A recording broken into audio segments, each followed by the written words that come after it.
Y compañeros, vamos a dar inicio a la charla del día de hoy. La charla de hoy está convocada como parte de una campaña internacional por la expulsión de la invasión francesa de Mali, en apoyo a la lucha por la autodeterminación nacional y a la lucha obrera en Mali, y en apoyo a la resistencia guerrillera que se está desenvolviendo en ese país en contra de la invasión imperialista.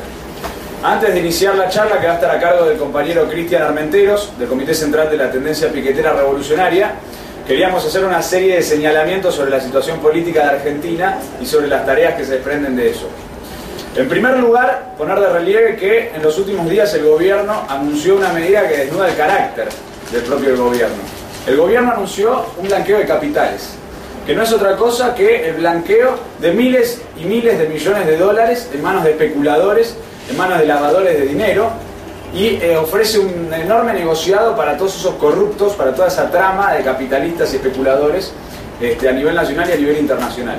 Eso es muy importante porque está cruzado por las denuncias de corrupción de Lázaro Báez, Fariña y el Ascar, y en la medida del gobierno es la confesión del carácter cómplice con los especuladores, los lavadores de dinero y demás. Entonces es muy importante denunciar cómo el gobierno, en el marco de su derrumbe y en el marco de la crisis fiscal, en una de tantas medidas desesperadas, recurre a un blanqueo masivo de capitales ilegales, especulativos, que ponen de relieve la política antipopular y saqueadora del propio gobierno.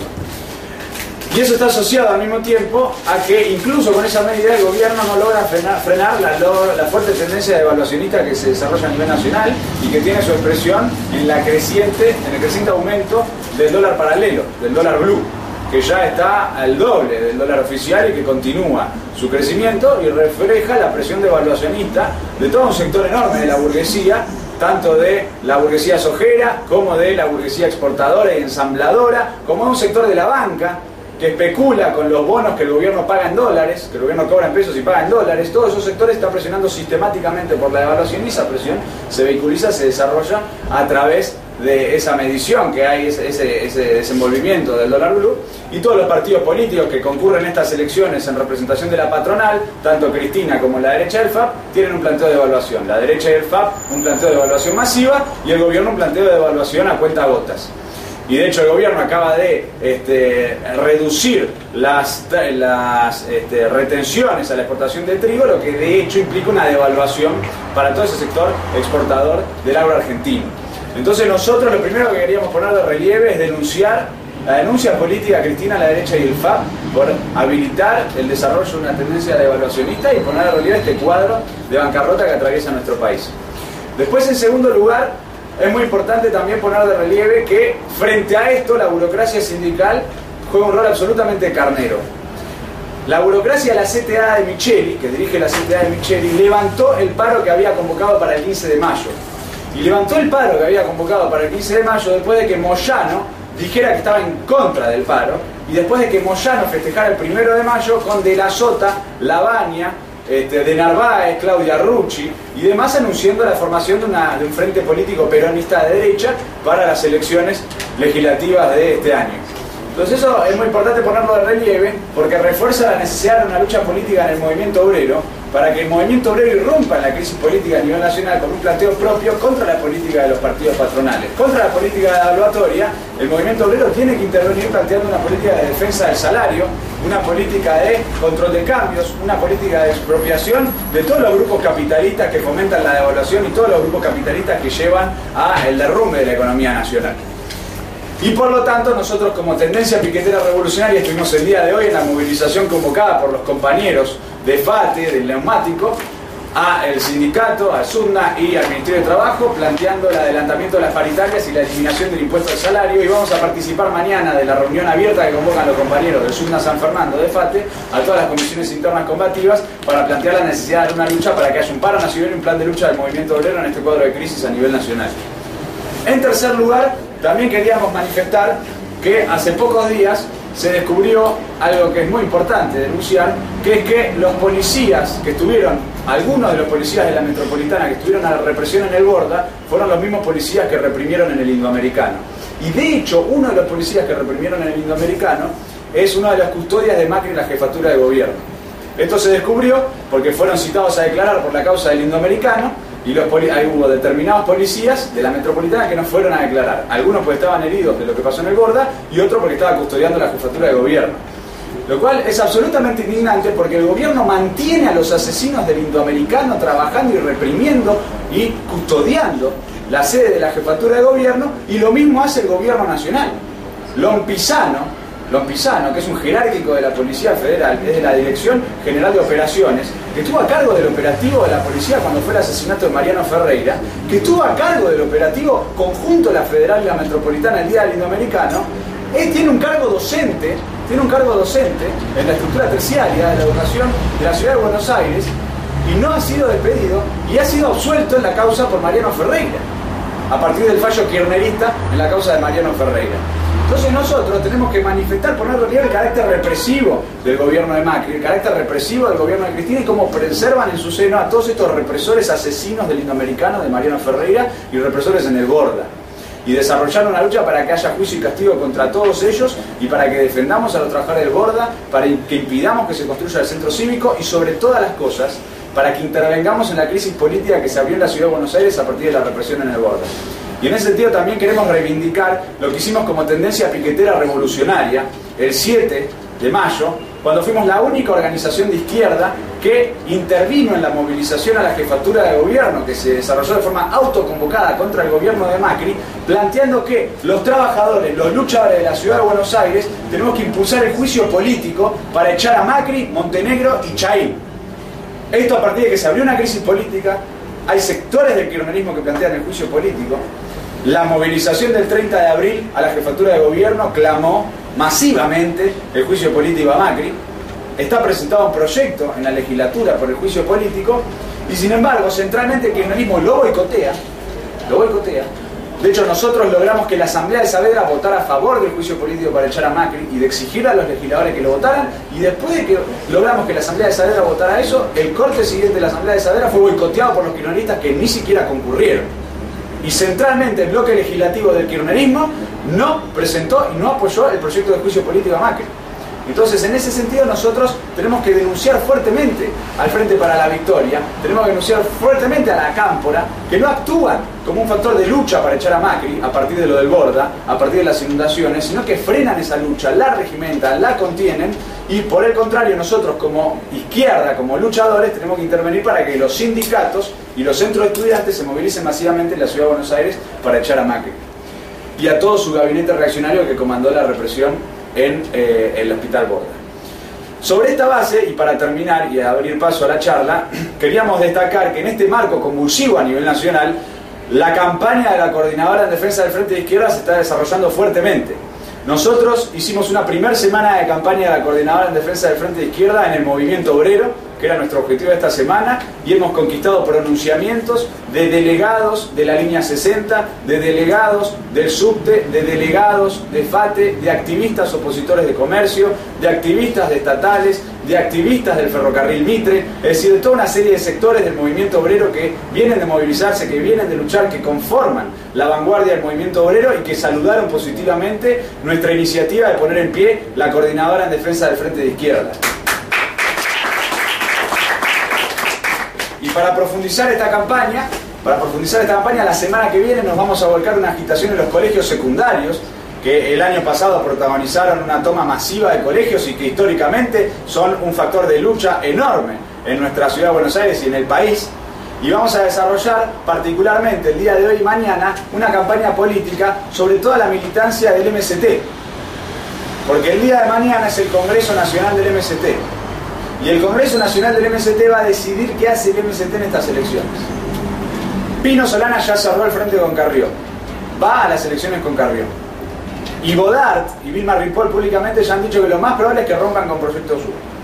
Pero que van a romper con Proyecto Sur en función de hacer un frente con Lozano, con Marea Popular y con el Partido Social de Fabiana Ríos, que es la gobernadora de Tierra del Fuego. Entonces es muy importante desarrollar una lucha política, porque los compañeros rompen con Pino para recrear al FAP, para armar un mini FAP. Lozano no rompió con el FAP a nivel nacional. Lozano explícitamente dijo que no iba a romper con el FAP a nivel nacional, y de hecho sigue siendo el FAP a nivel nacional. Lo que pasó es que el FAP se dividió en 3 listas en la Ciudad de Buenos Aires, Pero a nivel nacional siguen todos atrás de Wiener. La Donda, el PS, el GEN y Lozano están todos atrás del devaluador y el caprilista Wiener en la situación política a nivel nacional. Entonces nosotros le tenemos que expresar a los compañeros del MST el día de mañana, cuando vayamos a volantear a su congreso, que la unidad con los caprilistas no sirve. La unidad con la pata izquierda del caprilismo, que es Lozano, la unidad con un partido dirigido por una gobernadora que gobierna contra los trabajadores en Tierra del Fuego, la única función que cumple es recrear un frente versión centroizquierda de lo que está haciendo Pino con Lilita Carrió. No desarrolla un planteo superador, no desarrolla un planteo de ruptura por izquierda, antiimperialista, con Pino y con Carrió. Todo lo contrario, reproduce sus mismos límites, después de que Lozano dijo que estaba bien usar al Banco Central como agente de pago de la deuda externa y que estaba bien desarrollar una devaluación desdoblando el mercado cambiario. Entonces nosotros tenemos que llamar a la reflexión a todos los compañeros del MST y decirles, compañeros del MST, rompan con Proyecto Sur, pero no para armar un minifab, sino para venir con el frente de izquierda, para poner en pie una oposición de izquierda contra Cristina, la derecha y el FAP. Entonces hoy llamamos a todos los compañeros a acompañarnos a la pegatina que vamos a hacer alrededor del lugar donde se va a desarrollar el congreso del MST y a participar el día de mañana. Nos juntamos 7:30 de la mañana acá en el local para ir hacia el congreso del MST, hacer una volanteada masiva y una discusión con todos los compañeros delegados que van a formar parte de ese congreso para plantearles que en el congreso voten romper con Proyecto Sur, voten rechazar el armado minifab y voten ir con el frente de izquierda en las elecciones para poner en pie una oposición de izquierda a nivel nacional.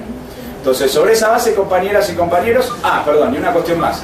Y como parte de esta enorme campaña electoral que estamos desarrollando y de la lucha política que estamos desarrollando, el día domingo a la mañana vamos a recorrer el barrio de Saavedra, que es un bastión de lucha de la Ciudad de Buenos Aires porque es el lugar donde los vecinos en asamblea votaron el juicio político para echar a Macri, que está desarrollando sistemáticamente cortes con ese planteo, enfrentando al gobierno y defendiendo todos los reclamos de los inundados. Vamos a recorrer el barrio por la mañana y después vamos a ir a la Feria del Libro para desarrollar una agitación masiva sobre la población para plantear la necesidad de que se sumen, de que apoyen esta iniciativa de poner en pie la coordinadora en defensa del Frente de Izquierda. Así que todos los compañeros están invitados a participar también el domingo de la agenda de campaña electoral de la tendencia piquetera revolucionaria y de la coordinadora en defensa del Frente de Izquierda. Así que sin más, pasamos a proyectar los videos como introducción a la charla de Mali, para introducirnos en el tema, y luego le damos la palabra al compañero Cristian Armenteros para que exponga nuestra posición sobre la situación de Mali. Muchas gracias.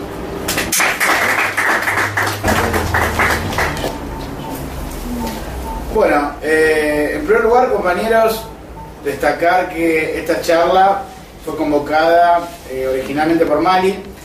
La charla en sí misma para nosotros es una obligación política, es una obligación pues una resolución de nuestro Congreso que se realizó en el mes de abril, y al mismo tiempo también forma parte de una campaña de solidaridad activa con los compañeros que se movilizaron en Sudáfrica en oposición a la invasión de la República Central de África, CAR, en inglés por sus siglas, que también se desarrolla al mismo tiempo.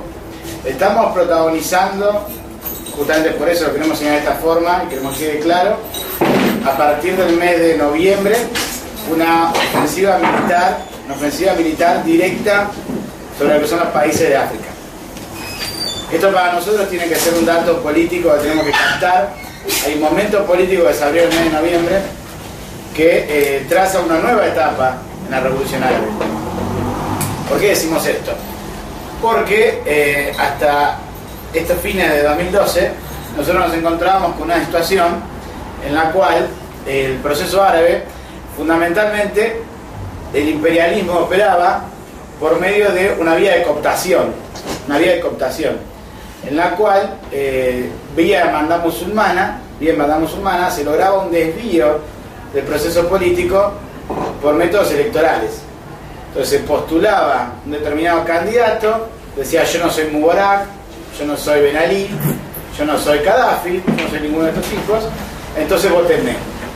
Finalmente, esta gente estaba vinculada de una u otra manera y por lo tanto encontramos la continuidad de esto. ¿Por qué nos interesa a nosotros ver este nuevo escenario en el cual hay invasiones que estamos protagonizando en el hermano continente? Porque tiene que ver con un momento de la crisis capitalista a escala internacional.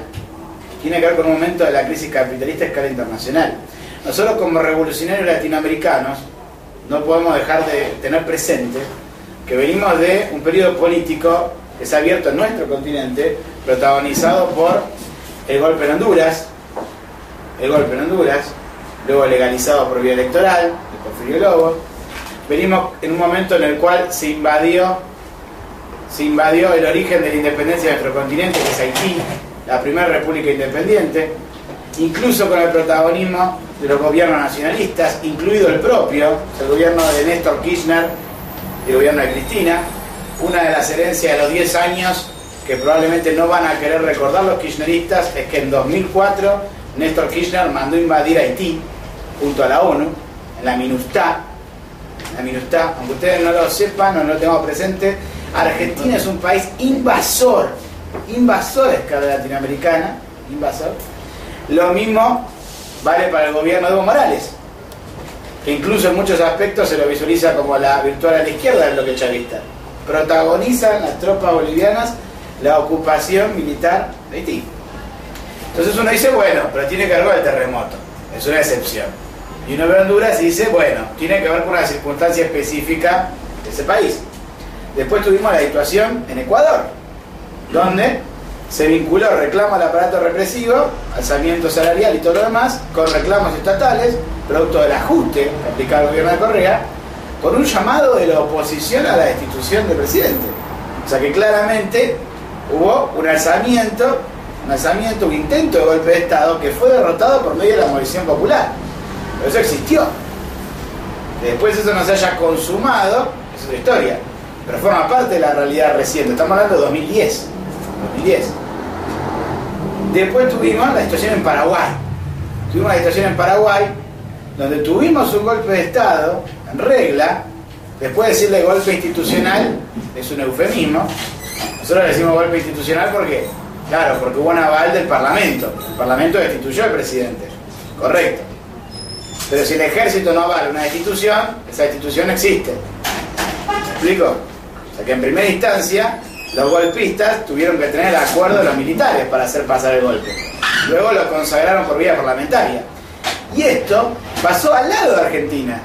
Paraguay es un país fronterizo, hermano, al lado de Argentina. Nuestro continente, en Latinoamérica. Y venimos hace pocos días, hace un mes, abril, de protagonizar una intentona golpista por parte de la derecha caprilista, una intentona golpista con todas las letras, con asesinato de militantes chavistas mediante, quema de locales, o sea, una agresión inusitada por parte de la oposición proimperialista de la MUD en Venezuela, que tuvo repercusión directa en nuestro país. Esto lo discutíamos en otras charlas, donde acá la Fundación Libertad se reunió en Rosario, luego en Buenos Aires, vino Tuto Quiroga, ex vicepresidente de Banzer, pasada del cagón sangre de la Asamblea Popular Boliviana del 71, gente que formó parte del Plan Cóndor, del operativo continental de las dictaduras, que luego combinó la dictadura acá vivida del 76 en Argentina. Entonces, ¿qué quiero decir? El problema del golpismo en la situación política internacional es moneda corriente. Y esto no es solamente en los países oprimidos por el imperialismo, sino que también lo estamos verificando en lo que son los propios PICs en Europa. ¿Qué son los gobiernos de Monti? ¿No? ¿Qué son los gobiernos técnicos en Italia, en Grecia? ¿Qué son estos gobiernos? Incluso Rajoy, que dice soy un gobierno democrático. Sí, pero el gobierno democrático metió el ajuste más grande en toda la historia de España. Peor que Franco, Rajoy.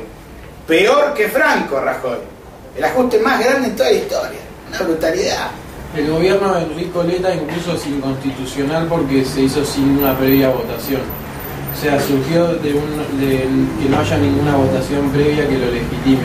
Porque Bersani, que es el gobierno que se hizo antes, rechazó, no pudo formar... Enrico Letta es el nuevo.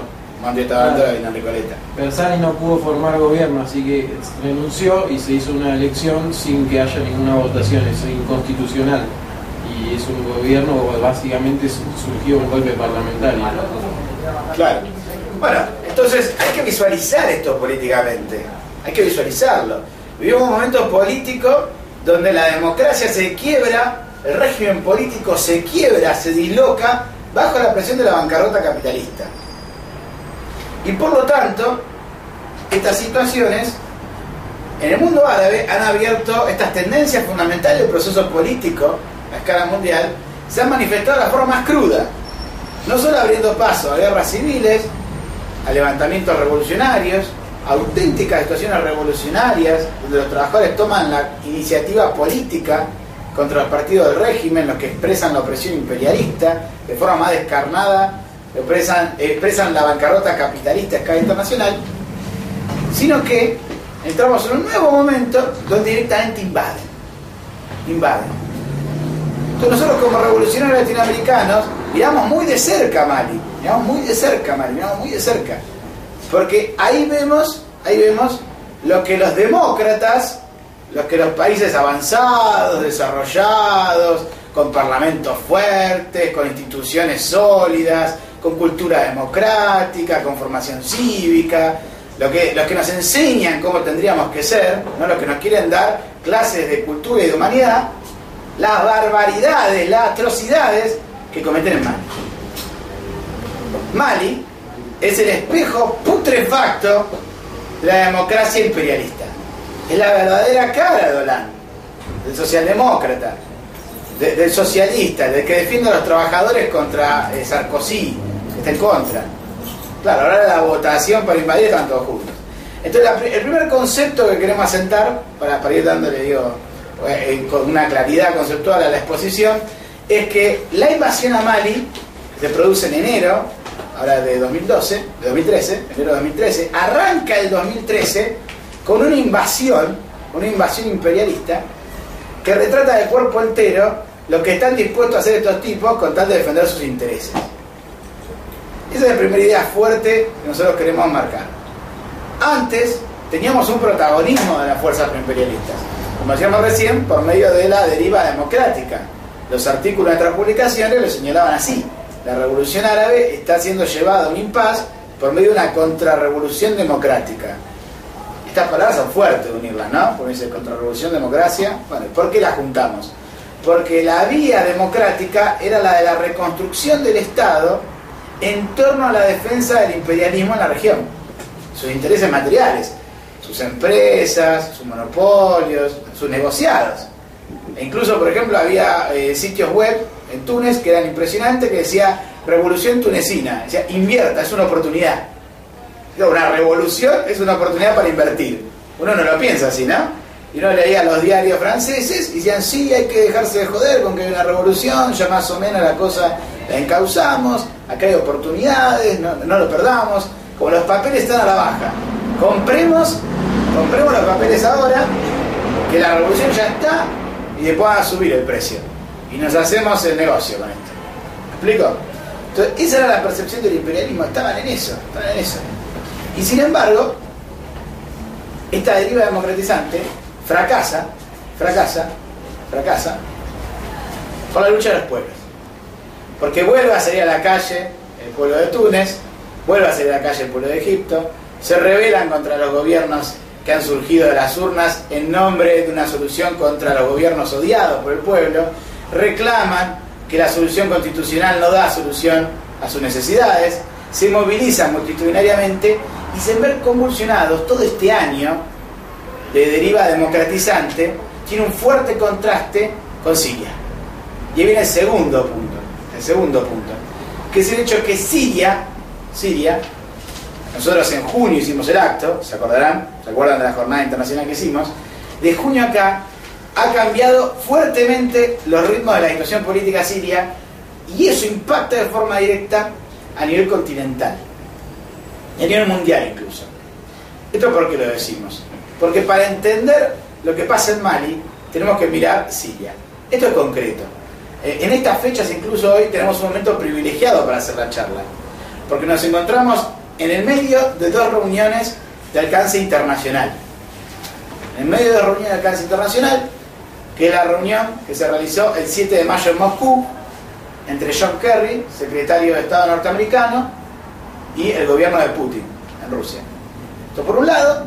Y el 11 y el 12, o sea, los próximos días que siguen, en Estambul, Turquía, se va a dar lugar la reunión del Consejo, la coalición nacional siria, que está compuesto por lo que se conoce como el Consejo Nacional de Oposición de Fuerzas Opositoras y por la Revolución Siria, que básicamente es la centralización de la oposición proimperialista del gobierno de Al-Assad. Y estos tipos se van a reunir para discutir cómo seguimos en Siria. Entonces estos dos encuentros políticos marcan una bisagra en el momento político en Siria de cuál es el norte del imperialismo en la región.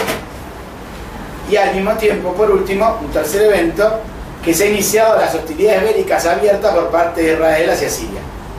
Vieron que el 1 de mayo Netanyahu lo festejó atacando objetivos militares en Siria, y ya hubo 3 eventos en el cual atacaron, y esto conforma una unidad política. Entonces, estas reuniones muestran que el imperialismo está operando abiertamente sobre la situación siria, y eso impacta en la región. ¿Qué es lo que estamos discutiendo? Básicamente de que la orientación de invasiones están fracasando, y este es el segundo punto que vamos a marcar. De la orientación de invasiones que se abre a fin de año pasado, por medio de la resistencia de los pueblos del mundo árabe y toda África, se vio derrotada la orientación belicista, y ahí está lo que está diciendo acá la periodista, que dice: tenemos miedo de que esto se transforme en un Afganistán, nos estamos empantanando. Es decir, que en menos de 4 meses la orientación de invadir físicamente un país está siendo derrotada. Y frente a la derrota es que se ha abierto la línea de la negociación. Esa es la etapa en la cual nos encontramos. Yo pido disculpas de estar haciendo un recuento tan grande, pero es para entender el periodo, digamos, cómo se van posicionando las fuerzas políticas. Yo lo repito para que podamos ubicarnos. Frente al proceso revolucionario árabe, tuvimos la orientación de la deriva democratizante. Frente a la situación siria, que contrastaba con ese mar de elecciones que pretendía ahogar la movilización popular, en Siria, la movilización popular avanzó. Al-Assad no pudo frenar la resistencia del pueblo sirio, y se vio necesidad de desarrollar una mayor masacre. Frente a eso, el imperialismo desarrolla una orientación belicista a escala continental, de ocupación militar de los países. Y eso es lo que está fracasando ahora. Por eso negocian. Dicho esto, pasemos al contenido concreto de esta discusión. O sea, ¿qué estamos discutiendo? ¿Qué se va a discutir en estas reuniones y qué se está hablando? Bueno, lo siguiente. John Kerry es un tipo aparte que se caracteriza, él es secretario de Estado, lo repito para que tengamos presente, John Kerry, quien está hablando de Estados Unidos, es un tipo que se caracteriza por ser el ala pragmática de los yanquis. Es un tipo que dice: bueno, mira, ayer te dije esto, mañana te voy a decir otra cosa, acá el problema es lo que sirve hoy. Y lo que fue a decir a Moscú fue 2 cosas. Uno, que tenemos que dar ayuda humanitaria para Siria. Y que otros se comprometieron a $100 millones. $100 millones para poner en Siria. Esto naturalmente, ¿qué significa? Tenemos una oposición disgregada al Assad, necesitamos ponerle plata para que puedan homogeneizarse. Eso es el primer concepto elemental. Y de hecho salió a decir que acá ellos se comprometieron en un primer momento, que ellos no quieren que haya enfrentamiento bélico, que haya paz y todo lo demás. Entonces, frente a eso le dijeron: bueno, entonces voy a decir que Al-Assad se puede quedar. ¿Qué respondió? No, yo no digo eso lo tiene que definir el pueblo sirio. O sea, que se quede. Antes, Estados Unidos había desarrollado la orientación de que Al-Assad tenía que tomarse el palo. Esta era una orientación pública, y lo denunciaban por estar sostenido por Rusia y China. Que John Kerry vaya a desautorizar a la Casa Blanca, a Rusia, no es más que la expresión abierta de una línea de negociación. Una línea de negociación donde luego de miles y miles y miles de luchadores sirios masacrados por el genocidio de Al-Assad, Estados Unidos, que era el supuesto salvador de esa oposición proimperialista, ahora dice: bueno, lo que se daba hasta antes, ahora lo dejamos de lado. Y en esa misma línea, lo que dice es que hay que abrir un periodo de negociación con Al-Assad. Él lo dice. Miren, yo les quiero leer para que ustedes lo miren. Dice: la administración pacífica es el objetivo para terminar la guerra, dijo después de 5 horas Kerry en la reunión con Sergei Lavrov, que es el ministro de Asuntos Exteriores de Rusia. Y a su vez plantea que lo peor que puede pasar es que se profundice la crisis humanitaria y finaliza el discurso, o sea, que haya más sufrimiento para el pueblo sirio, que si no llegamos a un acuerdo. Y finaliza el discurso diciendo: más allá de distintos puntos de vista, tenemos que llegar a un acuerdo porque el mundo lo necesita. Y si nos unimos, este es uno de esos momentos. El mundo necesita un acuerdo, tenemos que terminar la guerra en Siria. O sea, claramente el tipo fue a oficiar como una variante dialoguista para sostener la dictadura de Al-Assad. Entonces se puede preguntar, ¿y por qué la quiere sostener? ¿Por qué la quiere sostener? Y ahí viene la conclusión. Estamos frente a la posibilidad de que entre un abismo. Estamos ante la posibilidad de que en Siria se desarrolle una limpieza étnica sobre la base de la ruptura del Estado sirio. La ruptura del Estado sirio. La oposición tiene que apoyar un plan de paz y una transición estratégica para que el gobierno pueda cumplir con sus obligaciones y no hacer uso de las herramientas, de las armas químicas. O sea que básicamente lo que está constatando el imperialismo yanqui cuando sale a plantear la negociación es el hecho de que se le está quebrando el Estado al Assad. Es decir, que no va a poder salir del impasse en Siria y que por el contrario, lo más probable en el corto plazo es que nos veamos en una situación donde se disgregue el Estado y sobre esa base no haya posibilidad de que nadie dirija en Siria. Entonces los yanquis pragmáticos dicen, acá el problema no es quién dirige el Estado, sino que haya un Estado. Esto ya lo conocemos. Es la misma línea que tuvo el imperialismo yanqui frente a la restauración capitalista en el territorio histórico de la URSS. Frente a una variante que pensaba que el imperialismo yanqui iba a desplazar violentamente a la burocracia, iba a generar un régimen democrático de garantías individuales, de libertades, de desarrollo, de prosperidad capitalista y todo lo demás. Por el contrario, todo el proceso de membramiento de la URSS está caracterizado por la negociación entre la burocracia restauracionista y el imperialismo yanqui. Y el imperialismo yanqui una y mil veces lo dijo: nosotros tenemos que garantizar que quede en pie un Estado de esto. Si la restauración capitalista nos cuesta que se reviente el Estado, no lo queremos. El imperialismo actúa como un factor de orden, es un factor estatal. Entonces su beligerancia con un gobierno determinado encuentra su límite en la capacidad de mando sobre la región.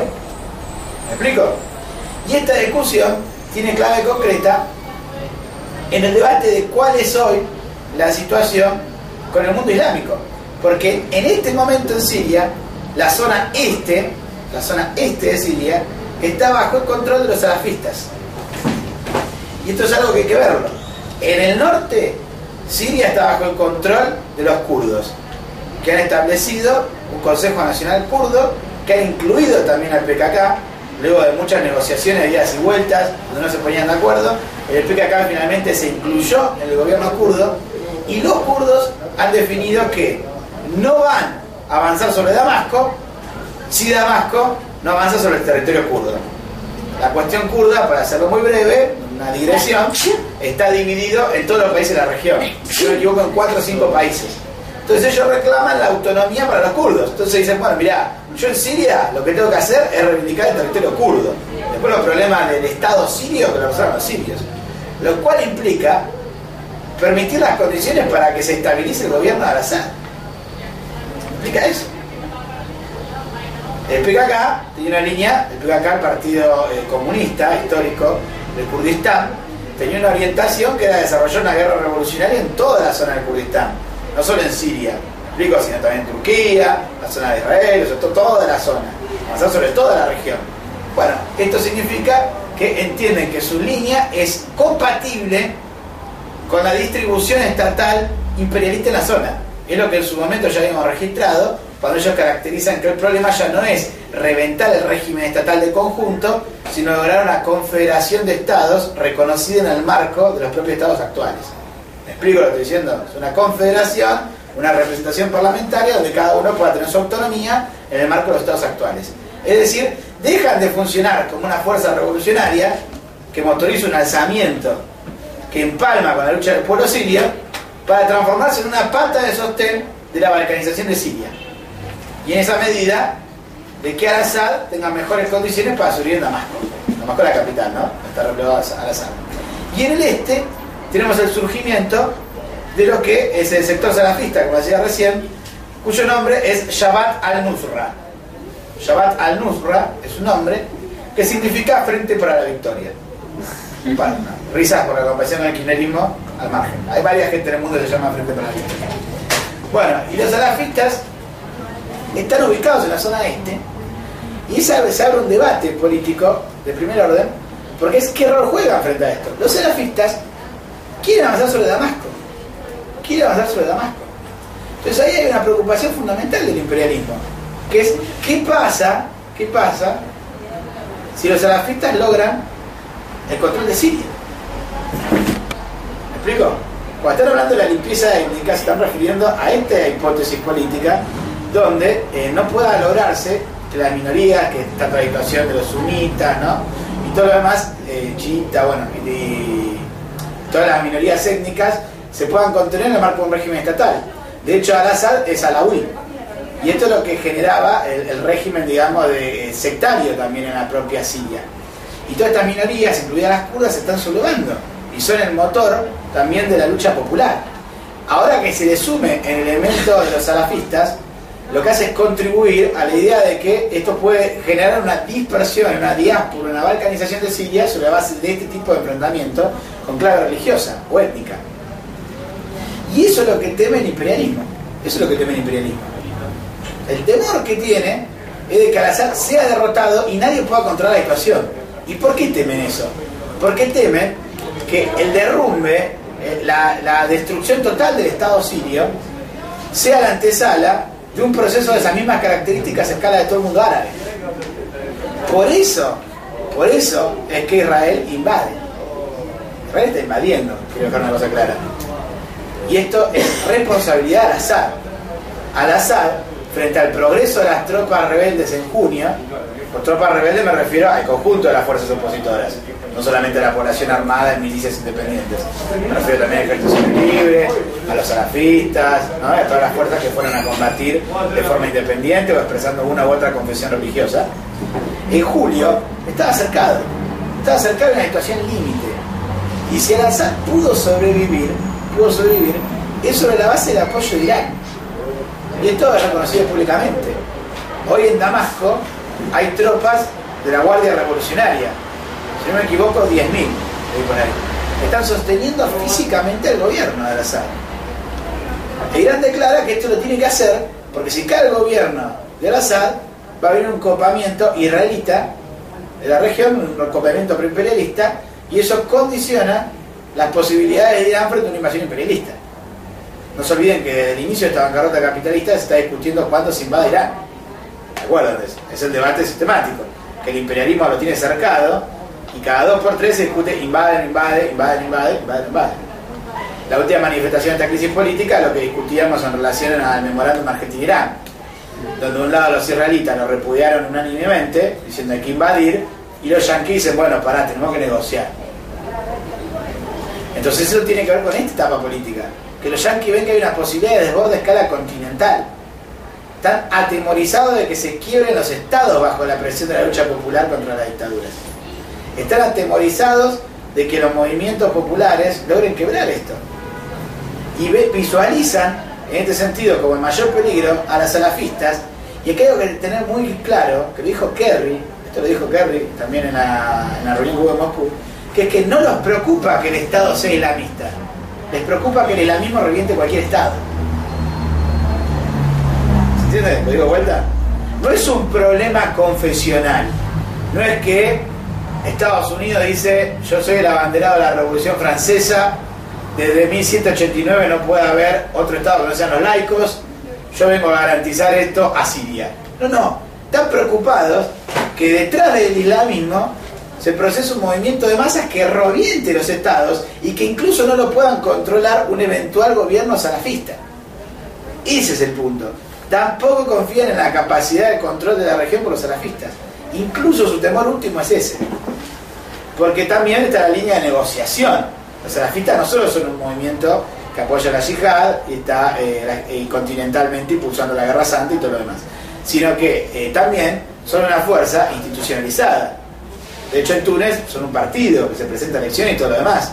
Entonces disputan el control de los estados y se pretenden como una variante también de negociación. Su diferencia de la hermandad musulmana, en el hecho de que la hermandad musulmana es una fuerza de características modernas, se autotitulan. Es decir, que pretenden importar un esquema democratizante a los yanquis. serían la versión más laica o del islamismo moderado y todo lo demás. Los salafistas te dicen que te van a poner el califato. Claro, sería una vuelta a las épocas más primitivas, pero no, bajo ningún punto de vista, cuestionan el carácter capitalista de la producción ni su propia caja. ¿Me explico? Bajo ningún punto de vista se posicionan como una fuerza antiimperialista a escala mundial. Ellos lo que quieren es poder tener el control de la región para poder llevar a su propia negociación.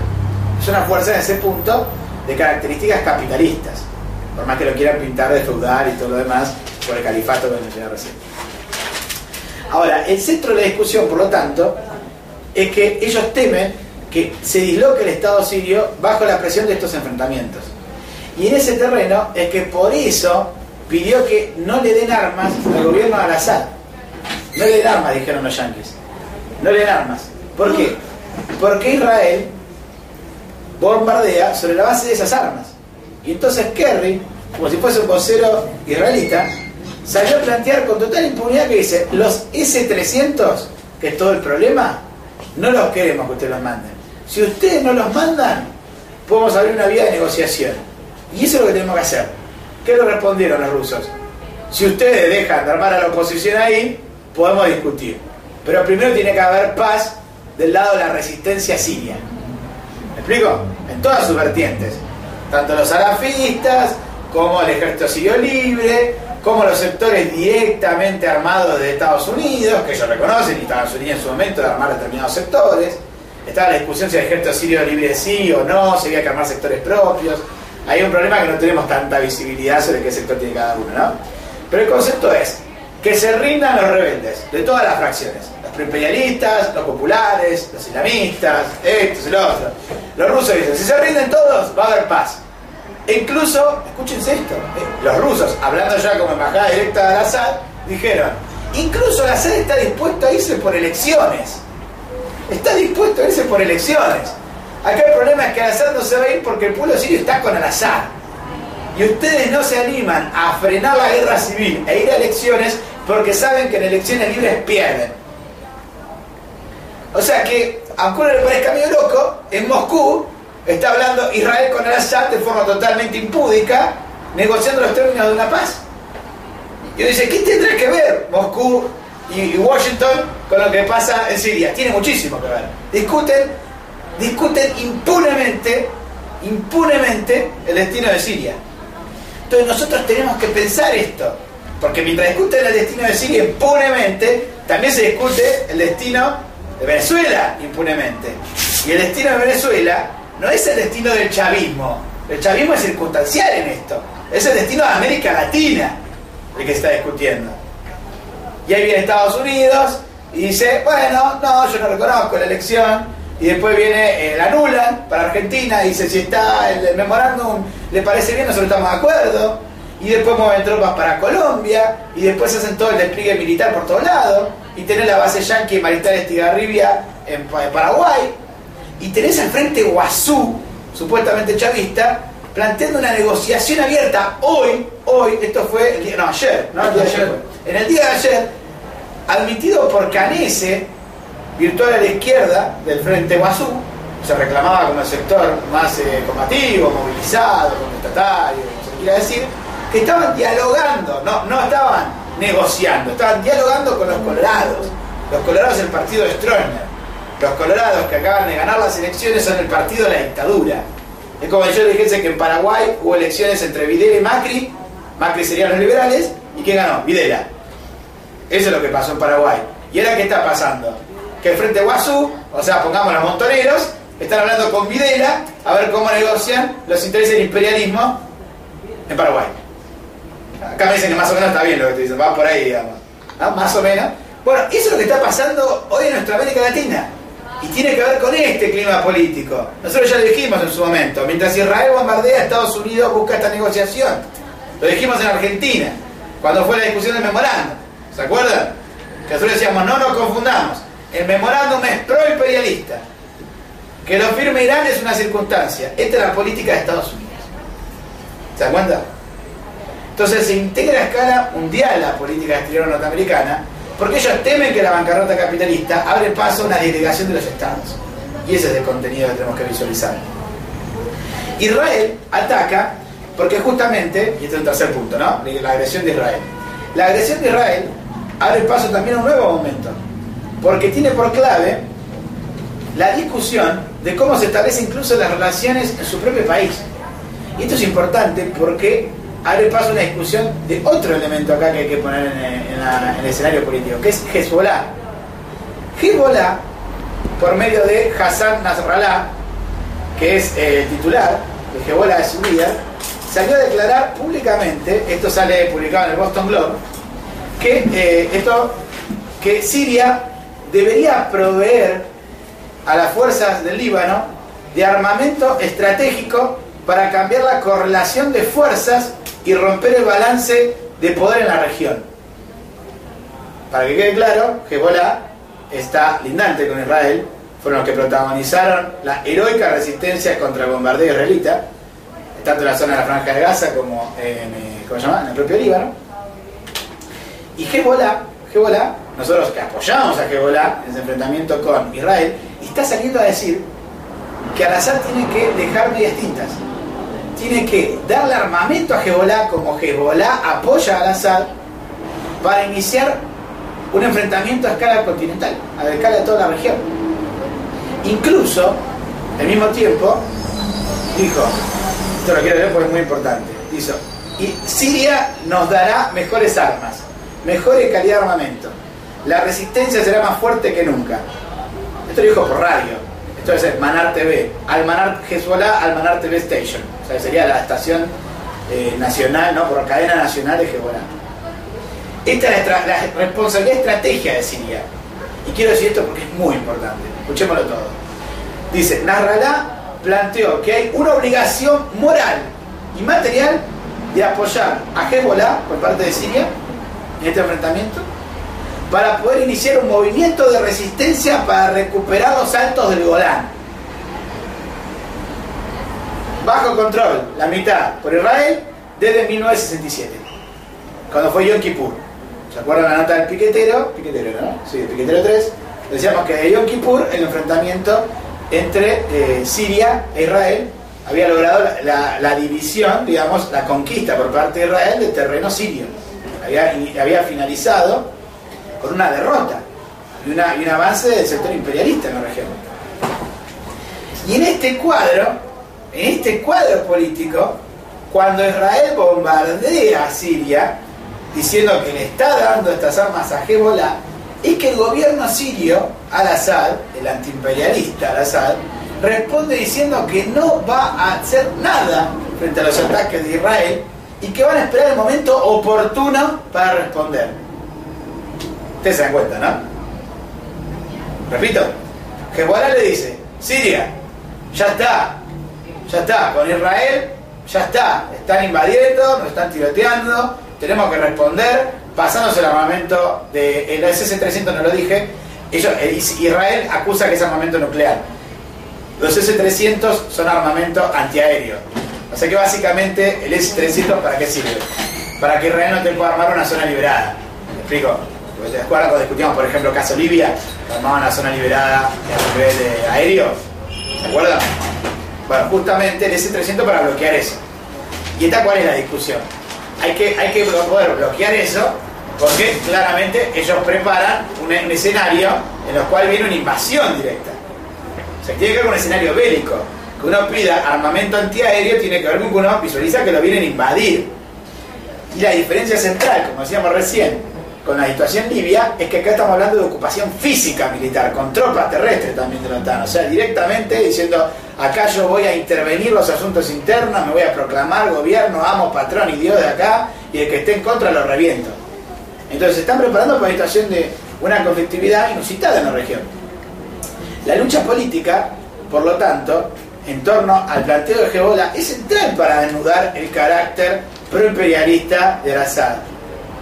Hezbollah le dice, vamos contra Israel, es el momento, recuperemos el Golán. Siria le dice, no papá, yo no me voy a meter en nada que no tenga que ver con la defensa interna de Siria. ¿Y por qué Siria dice esto? ¿Por qué Siria no cuestiona la recuperación histórica, que es una bandera democrática nacional revolucionaria en oposición al orden imperialista en la región, porque justamente quiere la negociación. Al-Assad desde un primer momento apostó a la negociación. Si ha masacrado impunemente es porque Al-Assad siempre contó con la posibilidad de negociar con el imperialismo yanqui. Esa es la clave. Cuando uno quiere entender por qué Al-Assad hizo lo que hizo y hace lo que hace y va a seguir haciendo lo que quiere hacer si no le paramos la mano, es porque se siente con la fuerza de poder lograr una negociación con los Estados Unidos a partir del respaldo ¿de quién? A partir del respaldo de Rusia y China, y también a partir del respaldo de los chavistas. Entonces acá hay una clave política en Siria, que es el hecho de que el chavismo en Siria aparece como un defensor de la legalidad estatal en oposición a la sublevación contra un gobierno odioso. ¿Se entiende lo que estoy diciendo? La argumentación del chavismo es profundamente conservadora y reaccionaria. Es la misma razón por la cual el chavismo entregó a la FARC. Entregó a la FARC y entregó gente que reclamaba el gobierno de Colombia. Porque su discurso es institucional. Dice, los estados no se cuestionan. Lo mismo que dijeron cuando se planteó el golpe de Capriles. Si nos ganan por un voto, entregamos el poder. Si nos ganan por un voto, entregamos el poder. Lo mismo que dice Al-Assad. Si nos ganan por un voto en la elección, entregamos el poder. El discurso político está estructurado en torno al respeto de la democracia capitalista y por lo tanto el reconocimiento del orden imperialista a escala internacional. Por eso a la FARC le parece tan odiosa a Chávez ahora. Luego a ver, bueno, y ahora Maduro, ¿no? Que después de haber tenido un periodo de romance. Claro, pues dijeron, bueno, frente a la situación de que el imperialismo se plantea una ofensiva bélica por la bancarrota capitalista, yo voy a defender los regímenes estatales. Voy a defender la soberanía nacional y esto implica aplastar la posibilidad de que los pueblos se subleven contra los gobiernos constituidos. Un chavista medio cínico podría responder, bueno, pero eso vale para Venezuela, esto no sirve para defendernos. La FARC, disculpen, que se las arreglen. Tendrán que ganar por medio del pueblo democrático las elecciones. Y en Siria, y bueno, también nos sirve. Pero de última, Al-Assad es uno de los gobiernos con los cuales nosotros podemos dialogar, todo lo demás. Yo lo he discutido con chavistas, no es una hipótesis que estoy diciendo, lo han argumentado. Ahora, el problema de esta tesis, que viene en el cuarto punto, es el problema de lo que pasa en Mali. Porque en Mali, a la invasión de Hollande, vimos acá, a la invasión del socialdemócrata, del Partido Obrero, ¿no? De que defendía los intereses contra la derecha de Sarkozy, esa invasión no solo la apoya la Unión Europea, no solo la apoya la OTAN, también la apoya el chavismo, Rusia y China. Los chavistas son cómplices de la invasión imperialista en Mali. Es una fuerza que reivindica el Che Guevara, que reclama para sí las banderas antiimperialistas, que acusa a la izquierda de ser cómplice de la OTAN en la primavera árabe, en Siria, defiende públicamente, sin ningún resquemor, con todas las letras. Sí, acá no hay un frente táctico, acá hay una colaboración directa y un apoyo político a la invasión en Mali. ¿Se dan cuenta? Entonces Mali y Siria, este es el cuarto punto que quería plantear, forman parte de un mismo cuadro político. Porque la misma doctrina política de estas embajadas es usada en los dos casos. E incluso hay un analista indio que plantea que Mali es un Siria al revés. ¿Escucharon el concepto? Mali es un Siria al revés. Claro, porque acá tenemos que invadir, dicen ellos, porque si nosotros permitimos que en Mali haya un alzamiento regional que instituya a ese gobierno y que plantee la posibilidad de la formación de la República de la Azawad, que es la que están peleando en el norte, después vamos a ver un poco mejor Mali, digo, pero que se desarrolle la derrota del imperialismo francés y europeo en Mali, entonces ¿cómo hago después en Siria para justificar lo que planteo? Tal es así que Hollande, ayer, ¿no? ¿También? ¿Qué vas a decir? No me acuerdo. Bueno, en estos días, Hollande ha salido a saludar a Putin, a agradecerle por la logística para llevar armamento a Mali. O sea, Putin es un partícipe directo del sostenimiento del gobierno proimperialista en Mali. Partícipe directo. Al mismo tiempo que sostiene al gobierno antiimperialista al-Assad en Siria. Entonces, fíjense que el carácter de la política internacional va en la misma línea, que es una orientación reaccionaria de marcar que, por principio, ningún pueblo se puede rebelar contra los gobiernos constituidos y legitima la intervención imperialista en el caso Mali. Y dice, bueno, frente a esta situación, habrá que terminar con las guerrillas en Mali. Entonces, la clave de lo que se viene en Siria y la razón por la cual el imperialismo yanqui confía en la posibilidad de un acuerdo para reventar la revolución siria es que Rusia, China y el chavismo están con las manos manchadas de sangre del pueblo tuareg, principal elemento constitutivo de la lucha en Mali contra la invasión imperialista. Es por eso, como son carniceros directos y apoyan la invasión imperialista en Mali, confían en la posibilidad de un acuerdo para Siria. ¿Se dan cuenta? Y entonces, de esta forma, Siria es el espejo donde tenemos que mirar la política internacional para poder entender cómo hay un acuerdo en marcha entre el supuesto bloque antiimperialista, como nos quiso hacer creer el chavismo, el PRML, Convergencia Socialista, no me acuerdo de la lista entera, la izquierda que estaba obnubilada por el memorándum Argentina-Irán. Esos los antiimperialistas, supuestos antiimperialistas, que incluso como discutimos dentro del Congreso ahora quieren armar un banco, el banco del BRIC, o sea, que quieren armar una suerte de imperialismo propio, esos son los que están queriendo negociar con el imperialismo realmente existente, para garantizar sus negociados en la región y que no les toquen sus propios países. Hay un tablero continental donde se está moviendo esta diplomacia. Y en quinto lugar, para terminar con Siria e ir al punto Mali, señalar que la reunión, por lo tanto, del Consejo de la Coalición Nacional de Fuerzas Opositoras y de la Revolución Siria, que se va a realizar el 11 y 12 de mayo, justamente lo que va a abordar es esta agenda. La discusión es esta. De hecho, la coalición se forma en noviembre. Por eso le decía lo de noviembre, que es el punto de ruptura, ¿no? Antes estaba el Consejo Nacional Sirio de Transición, que justamente agrupaba políticamente, pero no tenía el reconocimiento como gobierno legítimo. Lo que distingue al Consejo de la Coalición es que ya directamente es reconocido por los estados. Es reconocido por los estados. Y de hecho ellos están peleando a nivel internacional porque se lo reconozca dentro de la ONU. O sea, que ya tengan el asiento como único gobierno legítimo constituido en Siria. ¿Me explico? Entonces tienen el mecanismo de ser una coalición de los partidos a nivel nacional.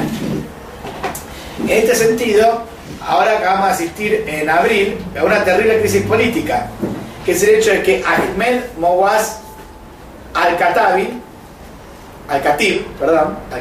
repito, Ahmed Mouaz Al-Khatib, que era el presidente constituido en noviembre, renuncia al cargo de presidente de la coalición sobre la base de la designación de un nuevo primer ministro, que era Ghassan Ito. ¿Y esto qué tiene de importante? ¿Qué significa esto que estoy diciendo?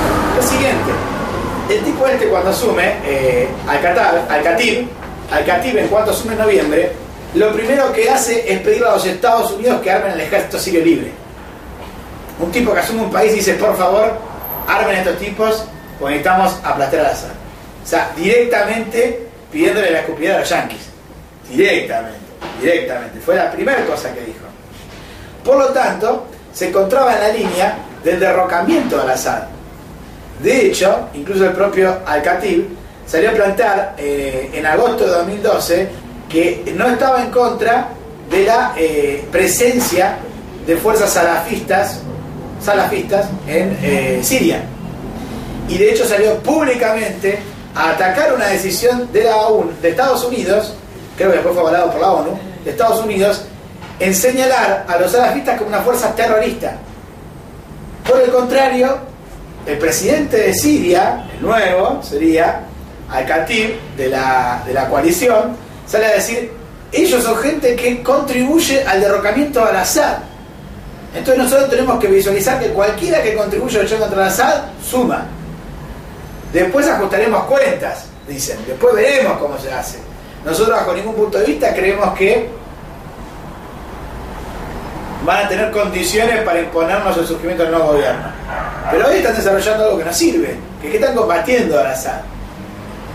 E incluso, un nombre que le voy a nombrar recién, que es George Sabras, había salido a decir que eran armas sagradas. Armas sagradas, la de, ¿cómo se llama? La de los salafistas. Entonces, Al-Nusra aparecía como, que después se efectiviza en enero, como la materialización de eso. En noviembre, el tipo que quiere armar el nuevo gobierno me dice, está todo bien con los salafistas. En enero, entonces los salafistas dicen, bueno, está bien, legalicémonos. Nos llamamos Frente Al-Nusra, Frente para la Victoria. Y es sobre esa base que en abril sale la crisis política. Porque en el periodo que va de noviembre a abril, el desarrollo del sector salafista fue imparable. Y de hecho se ha empezado a constituir un proceso en el cual los consejos locales, los comités locales, ¿se acuerdan que nosotros hacíamos alusión en la charla en junio? Que decíamos que eran un embrión de doble poder y que disputaban con el Ejército Sirio Libre. Y que en la nota de noviembre señalábamos que el Ejército Sirio Libre los estaba ahogando, que los expropiaba políticamente.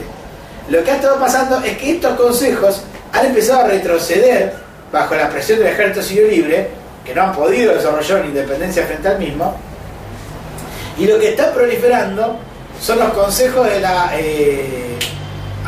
Sayara era Sharia, la Sharia, de la Sharia, que la Sharia es la ley religiosa, de los salafistas, y es la ley islamista. Entonces empieza a surgir un movimiento de consejos religiosos que se propagan en el este de Siria y que estructuran realmente la vida social, por fuera del Ejército Sirio Libre, porque ahí ellos no tienen el control. Y la Sharia, igualmente, y esto es un dato interesante también, los propios salafistas, sacando un balance de Afganistán, dicen, no la tenemos que aplicar de forma férrea. Tenemos que ir convenciendo a la población para que la Sharia se aplique por motus propio, porque si no vamos a darle un motivo a las fuerzas proimperialistas para que motoricen un movimiento democrático en oposición a nosotros. Es una lucidez política con la que se han estado moviendo impresionante. Dicen, bueno, nosotros vamos a ir por la Sharia, porque somos eso, es nuestro planteo, vamos por eso. Pero no la vamos a aplicar de forma unilateral. Y vamos a ir logrando que la población musulmana, que también es bastante en Siria, creo que era como un 80% si no me equivoco, vaya adoptándose estas nuevas normas, y este nuevo régimen estatal lo vamos a ir consolidando. Y lo que tema del imperialismo es que eso termine de triunfar, y por eso se le hace el golpe nombrando a Gazamito, porque este primer ministro es puesto a dedo para poder llegar a una negociación. ¿Se entiende lo que estoy diciendo? Entonces el presidente del consejo, de la coalición, renuncia porque dice, acá había una línea roja que nosotros no podíamos cruzar, que era la de negociar con Al-Assad. Entonces hasta el mismo tipo, que era el presidente del nuevo gobierno, dice, yo voy a ser presidente del nuevo gobierno, no voy a ser el que tenga la mancha encima de haber traicionado la lucha contra Al-Assad y haber llegado a una negociación. ¿Se entiende? ¿Y asume quién? George Sabras, el que había dicho que las armas eran sagradas. ¿Quién es? George Sabras, para que lo entendamos. George Sabras es el titular del Partido Democrático de Siria. Partido Democrático del Pueblo de Siria. No quería faltar a la expresión exacta. ¿Saben quién es el Partido Democrático del Pueblo de Siria? El Partido Comunista.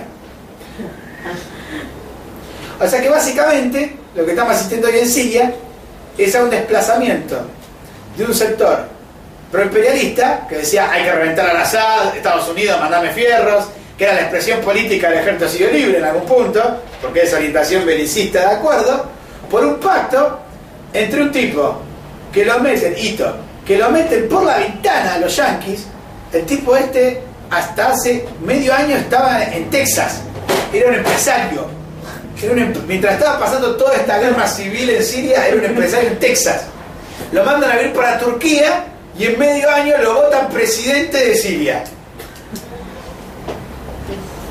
Ustedes se dan cuenta, ¿no? Esto lo votan ¿dónde? En Turquía.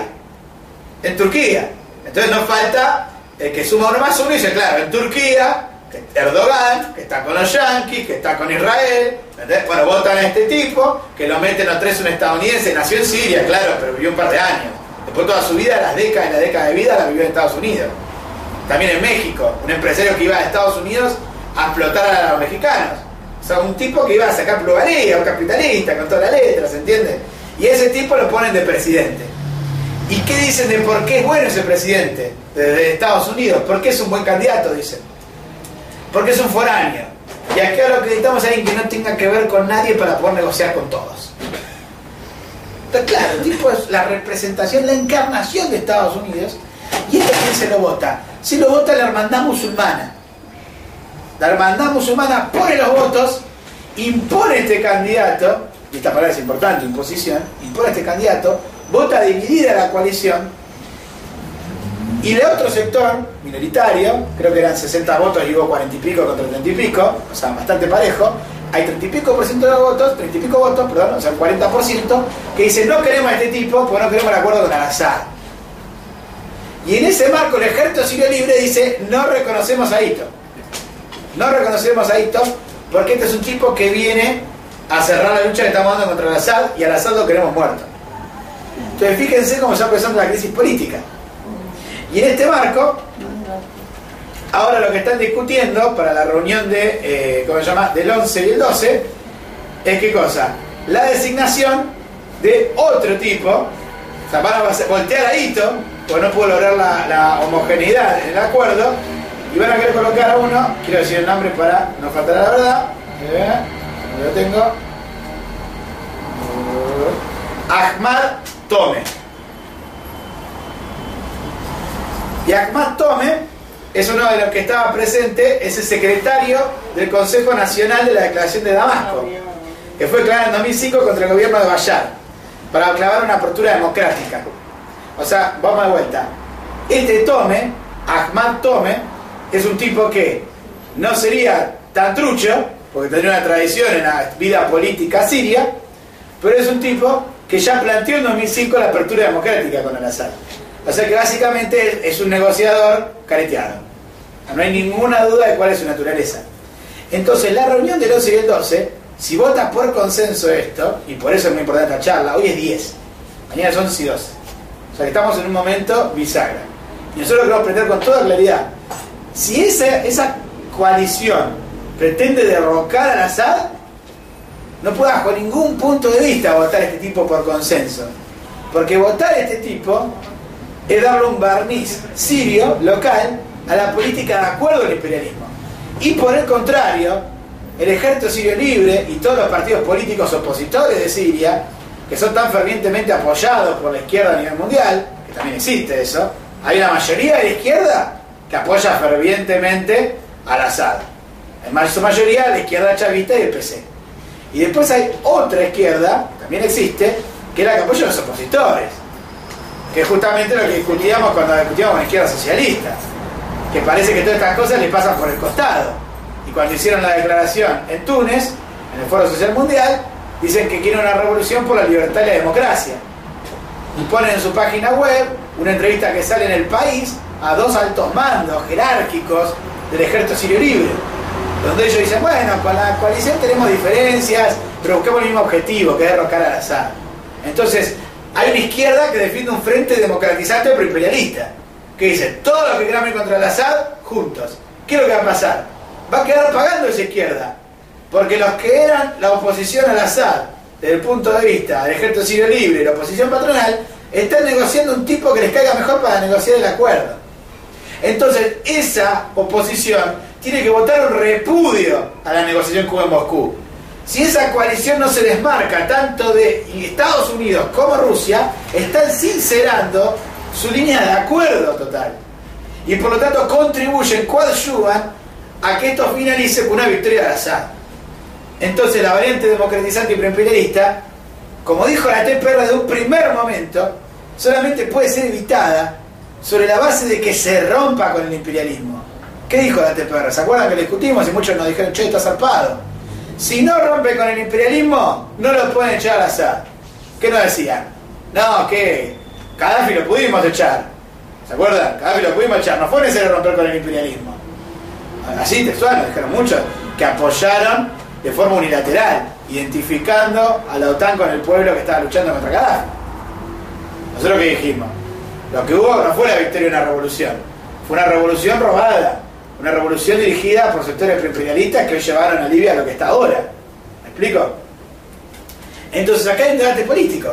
Esa izquierda, ¿cómo va a hacer, por favor, para justificar lo que se va a votar el 11 y el 12?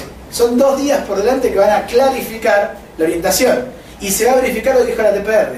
Al-Assad existe todavía porque tiene la banca del imperialismo yanqui. Al-Assad existe todavía porque confía en una negociación. Y esa negociación es lo que plantea justamente Rusia y China. Entonces, para poder echar al Assad, necesariamente se tienen que romper los acuerdos con el imperialismo. Y eso es lo que también insinúa Hezbollah. Hezbollah mismo insinúa esto en el marco de que está saliendo a reventar la revolución en Siria. Entonces hay también a los partidarios de Hezbollah, que también hemos tenido los debates, que decían, che, ¿cómo puede ser que en 2006 apoyaran a Hezbollah contra Israel y ahora estén diciendo que Hezbollah está reventando la revolución? Sí, la está reventando porque pretende al-Assad algo que al-Assad no es. Al-Assad no va a desarrollar esa lucha contra Israel y al mismo tiempo lo dice en el marco de que la propia Hezbollah está llevando una orientación de acuerdo sistemático con el imperialismo. No es cierto que sea la Hezbollah de 2006. Entonces, políticamente, la conclusión que hay que sacar, y por eso este es el punto fuerte en Siria, es el problema de que los luchadores sirios se encuentran en la próxima semana frente a un momento de definiciones estratégicas. Con el imperialismo queda al-Assad. Para echar al-Assad hay que romper con el imperialismo. Y yo creo que esto es estratégico porque son las tesis de la revolución permanente. Es el debate de que solo la clase obrera tiene una política independiente frente al imperialismo en última instancia, porque el nacionalismo burgués, por más choques objetivos que pueda tener, y en el caso de Assad, más que choques objetivos, había acuerdos objetivos, hace rato que venía negociando, tiene una política de acuerdo con el imperialismo y de saqueo sobre el pueblo sirio, por más choque que pueda haber, finalmente es una fuerza de contenido capitalista. Entonces los enfrentamientos son variantes de negociación. ¿Me explico? Entonces, este es el punto fuerte. Siria pone de manifiesto la necesidad de una estrategia de revolución permanente y que esa es la única forma de que el antiimperialismo llegue a buen término. Entonces, sobre esta base, pasemos a Mali, que es lo que convoca la charla. Mali, para que se entienda, la fecha de invasión arranca en enero de 2013. O sea, es el mismo momento en el cual discutíamos esta situación en Siria. Son los mismos meses. En el momento en el cual se estaba pensando que podía haber una línea de mayor agresividad. La invasión, la operación Serval, la denominó Hollande, es al mismo tiempo a su vez que fracasan en Somalia en la recuperación de unos rehenes franceses a manos de un grupo musulmán. Entonces, de alguna manera, podría decirse, está cruzado por el hecho de que frente al fracaso de la orientación del imperialismo, requieren legitimarse por medio de una invasión. Esto está cruzado por una crisis política al interior, que es el ajuste que está aplicando Hollande en Francia y la contracara de eso. La discusión que tenía Hollande era justamente la siguiente. En Mali hay intereses concretos. Ellos tienen intereses económicos en Mali. Mali, a su vez, forma parte de lo que es Níger y Nigeria, que son 2 lugares donde es muy rico en oro y uranio. Mali es el tercer productor mundial de oro. Tercer productor mundial de oro. Ustedes saben muy bien que una de las variables de esta bancarrota capitalista es cuánto vale la onza de oro. Entonces, que uno es una reserva de valor. No se pretende hacer eso frente a la debacle del dólar. Entonces, cuando se discute invadir Mali, estamos diciendo garanticemos una reserva de oro del mundo. Y al mismo tiempo, tiene que ver con empresas. Por ejemplo, ahí está la empresa francesa Areva. La planta de Areva de uranio, que está en Níger, es una de las plantas donde hay 600 militares de Níger custodiando la planta. El ejército de Níger está para cuidar esa planta. Y eso queda al sur de Níger. ¿Y cuál es el problema? Níger está al norte de Mali. Acá tenía un mapa para mostrarlo bien, pero para que me entiendan, la sublevación de los Tuareg y los sectores islámicos en Mali se colocan en el norte de Mali. Entonces el temor de los franceses cuando hablan de Mali no es solo perder la provisión de oro, sino perder la provisión de uranio. Y sobre esa base la posibilidad también de las petroleras y de la minería en general. Por eso justamente Hollande, en la Unión Europea, le planteó, bueno, mirá, acá tenemos que garantizar la ocupación, lo mismo le dijeron a Rajoy, y entre todos votaron a favor de ocupar. Hoy Mali es el lugar donde todas las democracias imperialistas van a tratar de salvar su pellejo sobre el genocidio, sobre la masacre de los Tuareg y del pueblo de Mali. Están queriendo defender sus democracias. Lo de Rajoy no es menor.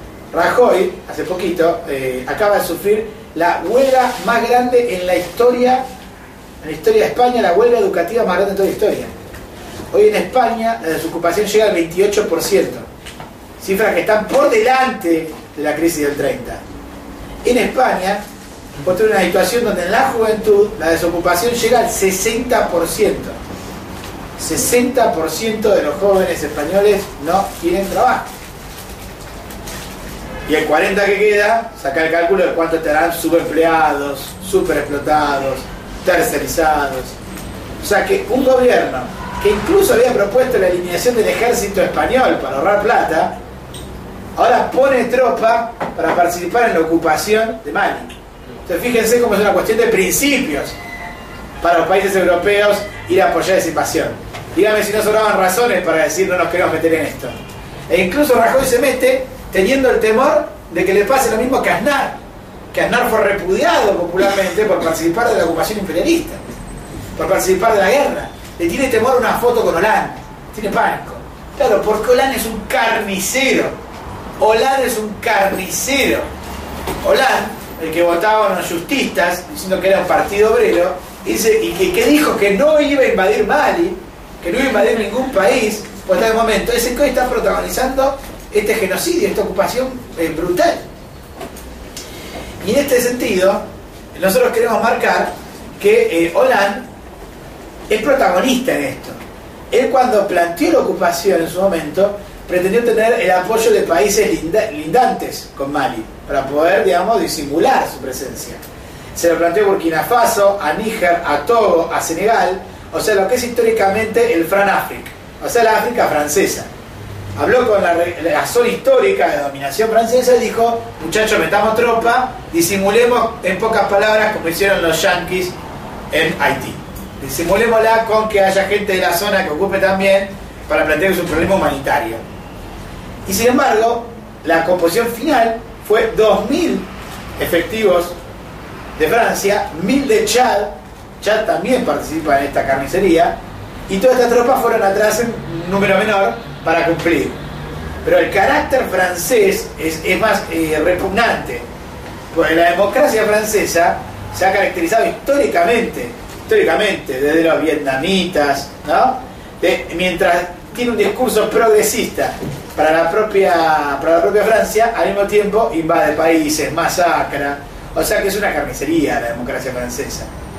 Detrás de la situación ampulosa de ser un país del eje franco-alemán, detrás de la idea ampulosa de que ahí tenés la Peugeot, esto y lo otro, una democracia avanzada, ¿no? El Demon Diplomatique, entonces bueno, somos la cuna de la democracia y todo lo demás. Ahí está la Francia colonial, la Francia de Argelia, también, que masacró al pueblo argelino, que tuvo que luchar por su liberación. ¿Se me explico? Y en este marco, también, ya que nombramos Argelia, se da que los españoles, al mismo tiempo que participan de la carnicería en Mali, están dando su base a los yanquis en Argelia para que muevan 500 efectivos. ¿Por qué? Porque también está planteado el problema de Argelia. También, ¿por qué? Por los recursos naturales, una vez más. Intereses petroleros, intereses con los minerales. Entonces los tipos tienen que tener ocupada el patio trasero porque le tienen pánico a la revolución árabe. Le tienen pánico a la revolución árabe y no tiene otro método que la ocupación para garantizarlo. Hoy Argelia se está transformando de alguna manera en la Colombia de África. el país de la base yanquis. Y está todo sublevado el pueblo argelino. ¿Cómo puede ser? Y esto pone en riesgo también la continuidad del gobierno, que es un gobierno odiado por el pueblo, es un gobierno odiado por el pueblo que se moviliza multitudinariamente, y es un gobierno que también cuida su patio trasero con la doctrina de que no puede sublevarse ningún gobierno, de la población contra ningún gobierno. Dice, no queremos que pase como en Libia. Dice, no queremos que pase como en Libia. Y esto lo sigue el lambertismo que tiene presencia por medio del PT de Argelia y por medio de la Central Obrera de Argelia, plantea justamente, que está en Francia, plantean que acá lo que hay es un armado del imperialismo. Entonces reducen la rebelión popular a su deriva democratizante y imperialista, en lugar de apostar, como dicen ellos mismos, que dicen la revolucionaria que forma parte de un mismo movimiento revolucionario a escala mundial. Bueno, muy bien, si forma parte de lo mismo, desarrollémoslo en un movimiento revolucionario. ¿Me explico? Y ponen en primer lugar la defensa de estos gobiernos odiados por el pueblo como un ejemplo de lo que tiene que hacer en todo el mundo africano. Por eso plantean que Gaddafi lo que fue un golpe de Estado imperialista, fue un golpe de la OTAN. Y en Siria tenía más o menos lo mismo. Y ahora en Argelia se viene eso. ¿Se entiende? Pues acá hay un proceso político donde nosotros tenemos que ver a escala continental esto y entender que la democracia imperialista es el portaavión de los yanquis. Y sobre esa base ingresamos a Mali. Mali, para colmo, para que ustedes lo puedan ver, no es antiimperialista ni mucho menos. Vieron que cuando discutíamos la situación, esto sería ya el sexto, cuando discutíamos la situación en Argelia, por ser un eje también, no lo tengo tan organizado, pero más o menos la idea va por acá. Entonces, Mali no es un país que se distinguiese por tener un gobierno que pueda presentar algunos papiros, algunos papeles de antiimperialista. La discusión que teníamos en Siria y en Libia era justamente que eran gobiernos que de una u otra manera estaban vinculados con el movimiento panislámico o panárabe de los 60 y los 70 y por lo tanto de alguna manera era una reminiscencia del nacerismo. Históricamente de ahí surge su legitimidad popular. Por algo justamente el chavismo los consideraba como gobiernos propios, era en clave nacerista que los caracterizaba. Nosotros naturalmente hemos de un primer momento caracterizado que ya nada tiene que ver con eso, y el propio nacerismo ha parido la hermandad musulmana, es un movimiento proimperialista abierto. ¿Me explico? De este punto de vista, Mali clarifica más la discusión. Mali es la prueba para todas las fuerzas políticas, patronales, imperialistas, de izquierda, pequeño burguesa, nacionalista, todos se sacan la careta en Mali. Todos sacan la careta en Mali. Porque en Mali lo que teníamos no era un gobierno que uno pueda reclamarse antiimperialista, sino que por el contrario, teníamos un gobierno que era abiertamente proimperialista. De hecho, la ocupación en Mali se da un año después de que estaba planteado el golpe, que fue en enero de 2012. Enero de 2012 fue el golpe al gobierno de Mali, y en abril de 2012 su capitán sale a plantear, el capitán se llama Amadou Sanogo. Amadou Sanogo. Le hace el golpe a ATT, se conoce, es el nombre del presidente anterior, que era Amadou Toumani Touré. Perdón. Amadou Toumani Touré. Amadou Toumani Touré. ATT, para que nos entendamos, así lo hacemos más fácil. También le dicen así ahí, así que... Sí, le dicen así. La sigla es como la propia prensa local lo denomina. Porque me parece que yo mismo lo acá. Pero bueno, entonces, Amadou Toumani Touré, vamos a pronunciarlo bien, en respeto a los compañeros, Amadou Toumani Touré, bueno, ¿cómo se llama? A los compañeros de Mali, Amadou Toumani Touré, fue el presidente de 1991 al 92. Fue derrocado y luego asume en 2002 nuevamente por elecciones. O sea que es un tipo que desde hace ya más de 20 años es la expresión del imperialismo. ¿Se dan cuenta de lo que estoy diciendo? Y es un tipo que sobre la base de las elecciones llega y que ni bien es derrocado, dice, bueno, ahora ya me derrocaron, tengo que contribuir a la unidad nacional de Mali. Por eso voy a colaborar con el nuevo gobierno. O sea, un tipo que es derrocado y automáticamente dice, voy a negociar con los que me derrocaron porque es la unidad del país. O sea, un delincuente. No hay otra forma de denominarlo, porque ni siquiera tuvo la vergüenza, como Lugo, de decir, bueno, inventó elecciones, soy opositor, después las elecciones de negocio, aunque sea mínimo. No, acá este tipo no reclama elecciones, este tipo dice, bueno, llega un nuevo gobierno, listo, gobiernan esto, está todo bien, no hacemos nada. Y los golpistas, que son Amadou Sanogo, es mucho más pro-yanqui que él. Porque en abril, o sea, 3 meses después del golpe, dice, acá lo que tiene que haber es una intervención imperialista. Y las razones del golpe son 2. Por un lado, que estaban reprimiendo mal. El capitán dice, acá hay que hacer un golpe porque ATT no tiene el coraje, no tiene la capacidad política para poder dirigir un operativo represivo sobre el norte de Malí sublevado. Tenemos que tener a alguien que tenga una firme decisión, mano de hierro. Hay que aplastar la sublevación.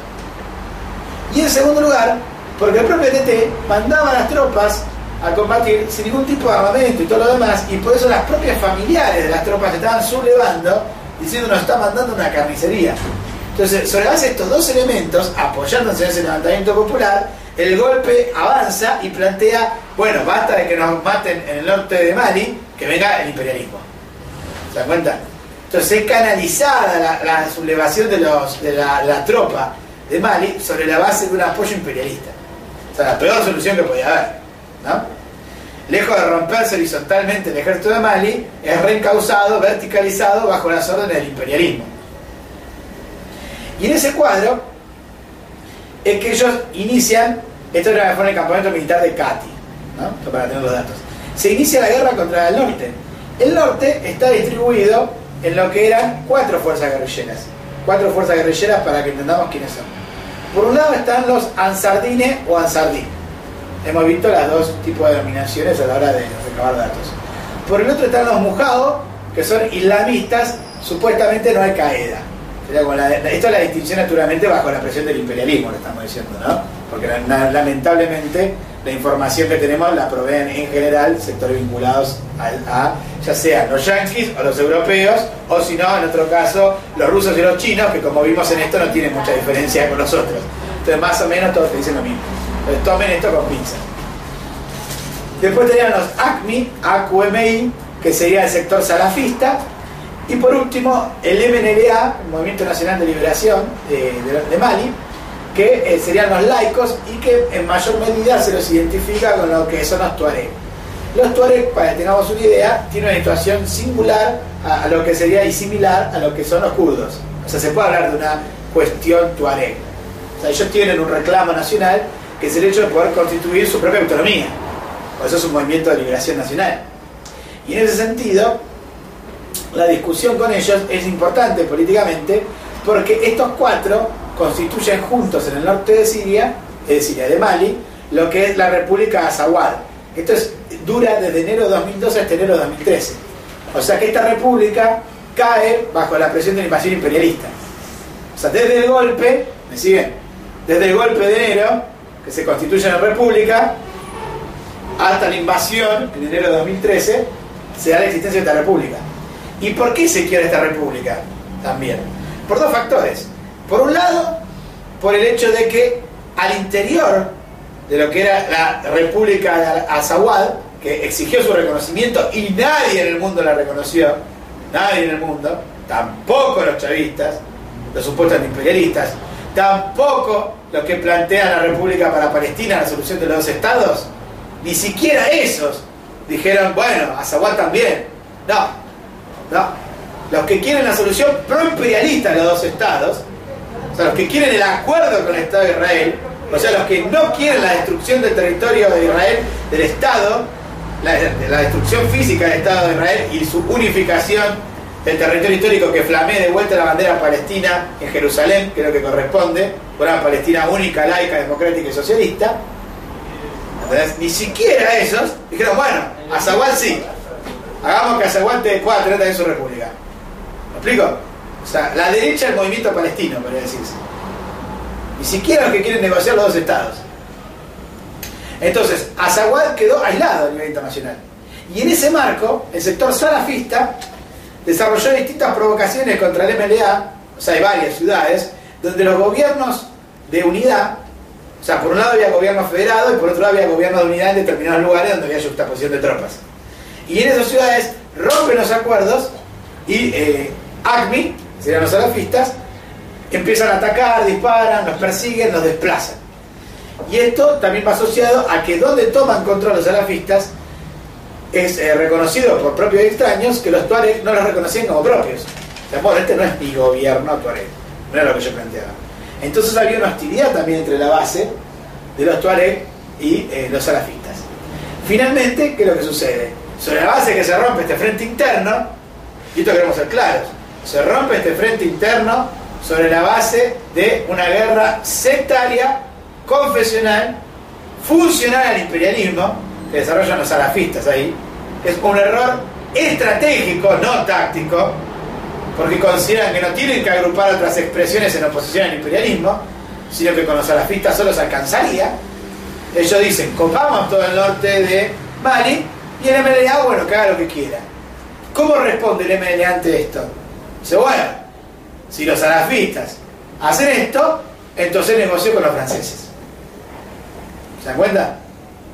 Entonces se dio un fenómeno en el cual se rompe el frente interno, el MLA dice, mirá, la cuestión de los salafistas es cuestión de ustedes. Yo no estoy ni a favor ni en contra del imperialismo. Yo lo único que quiero es que me reconozcan mi Estado. Quiero que me reconozcan mi autonomía. Entonces el Movimiento de Liberación Nacional famoso, el MNLA, sale a negociar con el imperialismo francés la posición de autonomía para ellos. Y frente a eso, el imperialismo francés, ¿qué hace? Avanza. Y los salafistas retroceden, se van de las ciudades y se pierden las principales capitales, las principales ciudades, entre ellas Timbuktu, que es un centro político importantísimo en la región del norte. Si ustedes pudiesen ver un mapa, podrían ver que las tres ciudades son más de la mitad del mapa y son las principales. Son provincias en realidad. Timbuktu, Kidal y Goa. Son los tres agrupamientos, que son como, digamos, 3/4 de Mali. Y luego hay un sector abajo, es como sería algo así, ¿no? Hay un sector más abajo que es minoritario, que es donde están colocadas las fuerzas imperialistas, y este era el norte que se había liberado. Bamako, que es la capital, es en el sur. Bamako es en el sur. Claro, ¿me siguen lo que estoy diciendo? Entonces no es que son proporcionales, no es 50 y 50. Cuando hablamos de que el norte se había liberado, estamos hablando de que la inmensa mayoría ya no estaba en control del gobierno. ¿Me explico? El territorio geográfico. Y entonces a partir de ahí comienza el encopamiento de toda la zona norte, y hoy prácticamente está contenida la insurrección, está contenida, y el imperialismo ha logrado restablecer de una u otra manera un control sobre la región. Entonces la conclusión de esto es que la República Azawad fracasa porque no hubo unidad antiimperialista. Exactamente lo que nosotros habíamos discutido en nuestro congreso, que era la línea estratégica. Que acá estaba el debate de cómo lográbamos una unidad táctica para bloquear la invasión imperialista, y que toda consideración tenía que estar subordinada a eso. Toda consideración tenía que estar subordinada a eso. Y si no íbamos a tener esa unidad antiimperialista, íbamos a asistir a una doble derrota. Fue lo que obtuvimos. Una doble derrota y un restablecimiento de la dominación. Los franceses van por el uranio, van por el oro, van por el petróleo, por el gas. Incluso esto tiene que ver con Argelia, porque hay conexiones de Mali a Europa vía Argelia. O sea, de Mali a Argelia y Argelia vía marítima. ¿Me explico? Entonces, ellos estaban discutiendo esto. Entonces, cuando las cuatro guerrillas colocan en el centro un interés estrecho, incluso hasta los propios tuareg terminaron siendo cooptados. Yo digo, qué profunda la derrota del MNLA, que los propios tuareg permitan la entrada del ejército francés. Digan, bueno, se van los islamistas, vienen los franceses, y el MNLA, y bueno, está por allá, quedó relegado. ¿Me explico? Han quedado marginalizados hoy en la situación política de Mali. Entonces hay una conclusión, que marginalizados pero no derrotados, que quede claro, que para relanzar el movimiento contra la ocupación imperialista hay que sacar esta conclusión. Si nosotros no atacamos a Areva, o sea, a las empresas francesas, a los intereses concretos del imperialismo, y no desarrollamos un frente principista en oposición a la presencia no solo en el territorio de los tuareg, sino en el conjunto del territorio de Mali, de cualquier fuerza imperialista, no hay victoria posible. Los tuareg del MLA de alguna manera reprodujeron el mismo error que los kurdos en Siria. Entonces, bueno, yo tomo el territorio histórico mío, el territorio que me corresponde, vos vas a hacer lo que quieras. Eso genera las condiciones para que se derroten. Y le decimos a los kurdos, aprendan de la experiencia en Mali. Aprendan de la experiencia en Mali. Hoy tendrán la zona autónoma del Kurdistán en el norte. Hoy tendrán ese espacio que es una reivindicación legítima, que como TPR defendemos la autonomía del Kurdistán, defendemos la cuestión kurda, apoyamos a los luchadores kurdos, Pero eso bajo ningún punto de vista puede limitarse a una discusión territorial. Y mucho menos una discusión territorial sobre la base de reconocer el armado de los estados, la distribución imperialista, el orden imperialista en la región. La cuestión kurda y la cuestión de los tuareg tienen que estar asociados indisociablemente a una estrategia antiimperialista de expropiación del imperialismo y de supresión de los estados cárceles, que no tienen más clave que la propia opresión imperialista. ¿Me explico? ¿De dónde surgen los estados africanos? De la opresión imperialista. Es lo mismo que América Latina. Que no haya unos Estados Unidos socialistas de África, lo único que es una consigna que Trotsky defendió, está en los programas de la Cuarta Internacional, es la misma razón por la cual no hay unos Estados Unidos socialistas de América Latina. Porque nos ha balcanizado el imperialismo. Y las burguesías nacionales no eran una base para motorizar una unidad continental. Están condicionados por su propio carácter subsidiario del imperialismo y su propia atomización como formaciones nacionales raquíticas. La única fuerza que puede poner en pie la unidad continental contra el imperialismo es la unidad obrera y campesina. Campesina porque es la expresión de la población local, de las amplias mayorías nacionales que reflejan la forma de producción precapitalista. Obrera porque es lo que el capitalismo ha esparcido por todos nuestros continentes. Entonces la unidad obrera campesina, la unidad antiimperialista, socialista, rivalizando con la burguesía liberal nacional, mostrando sus acuerdos con el imperialismo, luchando con Norte, mostrando sus límites en la lucha contra el imperialismo y colocándonos en oposición a esa burguesía liberal como conducción de la lucha antiimperialista, tiene que ser el Norte. Entonces desde ahí nos ubicamos nosotros. Esta es la conclusión de la TPR. Y por eso es que nosotros planteamos que la discusión política en relación a Mali pone a prueba la vigencia del programa revolucionario, del programa trotskista a escala internacional.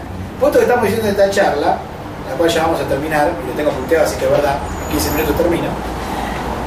La vigencia de esta charla es que postula un programa a escala mundial de características inigualables. Esto nosotros discutimos acá, que también nos parece obvio, no es el común denominador de la izquierda. Porque como dije recién, está la izquierda chavista que apoya la invasión, la izquierda stalinista que la apoya. La izquierda stalinista, quiero dejar en claro, que en Francia mismo apoya la invasión.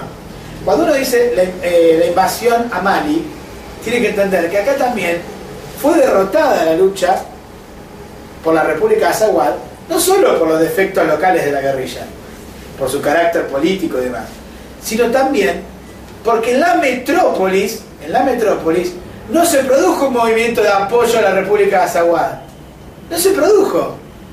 Las fuerzas de izquierda revolucionaria, anticapitalista, todo lo demás, o el ascenso de la izquierda, Hollande, Mélenchon y compañía, el NPA, claro, no se pronunciaron en apoyo a la República de Azawad.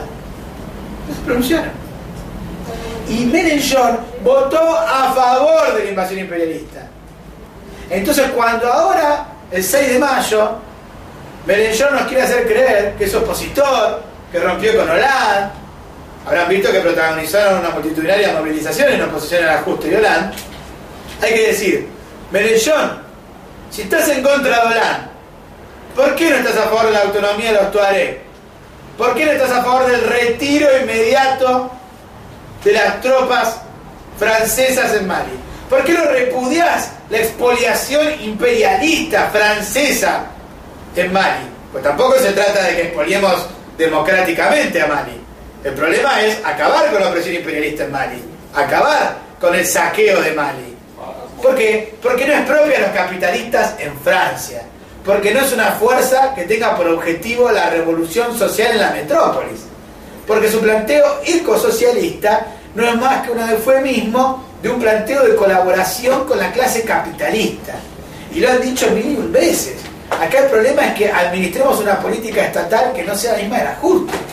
Y frente a ese discurso de campaña, esto lo dijimos nosotros como TPR en nuestra carta al 21 Congreso del PO y al Congreso de la CRCI, hay que ver si se hace en junio, Mélenchon, los diputados de Mélenchon diciendo hay que terminar con esa versión naif de una izquierda blanda y una derecha dura.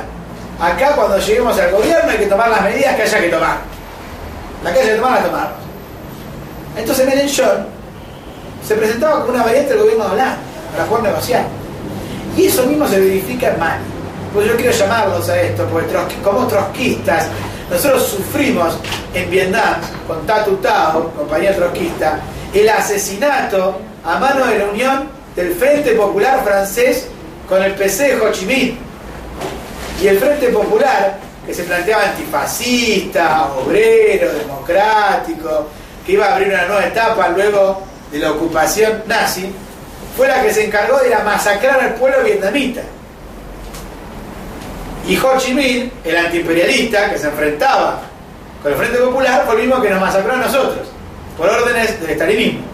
Diciendo, bueno, sí, Tatu Tao es un luchador antiimperialista, está muy bien, pero si hay que masacrarlo, hay que masacrarlo. Entonces, como trotskistas, tenemos la obligación política de romper con la segunda internacional y la tercera internacional estalinista. ¿Qué es lo que distingue la política colonial del leninismo con la política stalinista y socialdemócrata? Que el leninismo en la metrópolis aboga sistemáticamente por la derrota del gobierno imperialista en las colonias. Y no solo exige el retiro, y no solo clama por la derrota de su ejército que está ocupando un país oprimido por su imperialismo, sino que desde la metrópolis organiza de forma sistemática la solidaridad con el pueblo oprimido. Sus tribunos hacen uso de la palabra para esta misma orientación, intervienen en el movimiento obrero para que el proletariado de las metrópolis se solidarice con la lucha colonial. Sus prensas, sus periódicos, su agitación callejera están puestas al servicio de eso. Y sobre todo, resolución de la tercera internacional, bregan sistemáticamente por la estructuración de un partido proletario en las colonias. O sea, no dicen, yo apoyo desde acá, ¿me entendés?, que se vayan las tropas, sino que dicen, nos vamos a meter en el fango, nos vamos a meter en la lucha, vamos a ir a organizar nuestros propios destacamentos proletarios en las colonias, y no vamos a hacer eso como un subterfugio para boicotear la lucha colonial, sino para encabezarla, y esas son las tesis de Oriente, y esa es la táctica del Frente Único Antiimperialista. Es decir, apoyamos la lucha colonial de forma incondicional contra el imperialismo, bajo ningún punto de vista. No poner a discutir, bueno, pero los salafistas esto, los tuaregs aquello. Eso queda en segundo plano. Lo primero es la derrota del imperialismo francés. Y en segundo lugar, desarrollamos una fuerza proletaria para superar esas direcciones que sabemos que tienen este carácter sectario, confesional y por sobre todas las cosas capitalista. Porque esa es la discusión política. ¿Me explico? La izquierda francesa, por el contrario, ha entrado en la trampa del imperialismo. Uno puede leer las cosas del NP de Uturier, donde sistemáticamente dicen, bueno, los salafistas esto y aquello, los derechos de la mujer, y después los hostilizan de forma sistemática, quieren imponer la ley religiosa, se pelearon con la MLA, entonces fíjense que no hay que apoyarlos. Entonces ponen sobre la mesa cosas que no vienen al caso realmente. Porque ¿qué significa? ¿Que Hollande trae el matrimonio igualitario? En Francia se votó el matrimonio igualitario, hace poco lo vieron. Entonces, ¿qué significa? ¿Que la invasión de Hollande es más democrática? ¿A cuento de qué viene que digas esto, que son realidades, sobre los salafistas y sobre el MNLA? ¿A cuento de qué viene? A cuento de que no querés apoyar la lucha guerrillera. A cuenta de eso viene. A cuenta de que vos no decís, quiero que mi ejército pierda. No quiero que mi ejército vuelva a Francia, quiero que pierda. Y yo que pierda mi ejército, estoy diciendo que gane alguien. ¿Me explico? Y al mismo tiempo, a cuenta de que ellos mismos no organizaron en Francia destacamentos que vayan a impulsar la formación de un partido obrero en Mali. Que esa es la gran tarea para que la lucha contra el imperialismo francés no termine en una victoria de sectores confesionales que después efectivamente puedan desarrollar la opresión de la mujer trabajadora, negociar con el imperialismo, oprimir a la clase obrera, suprimir sus derechos laborales, sindicales y todo lo demás.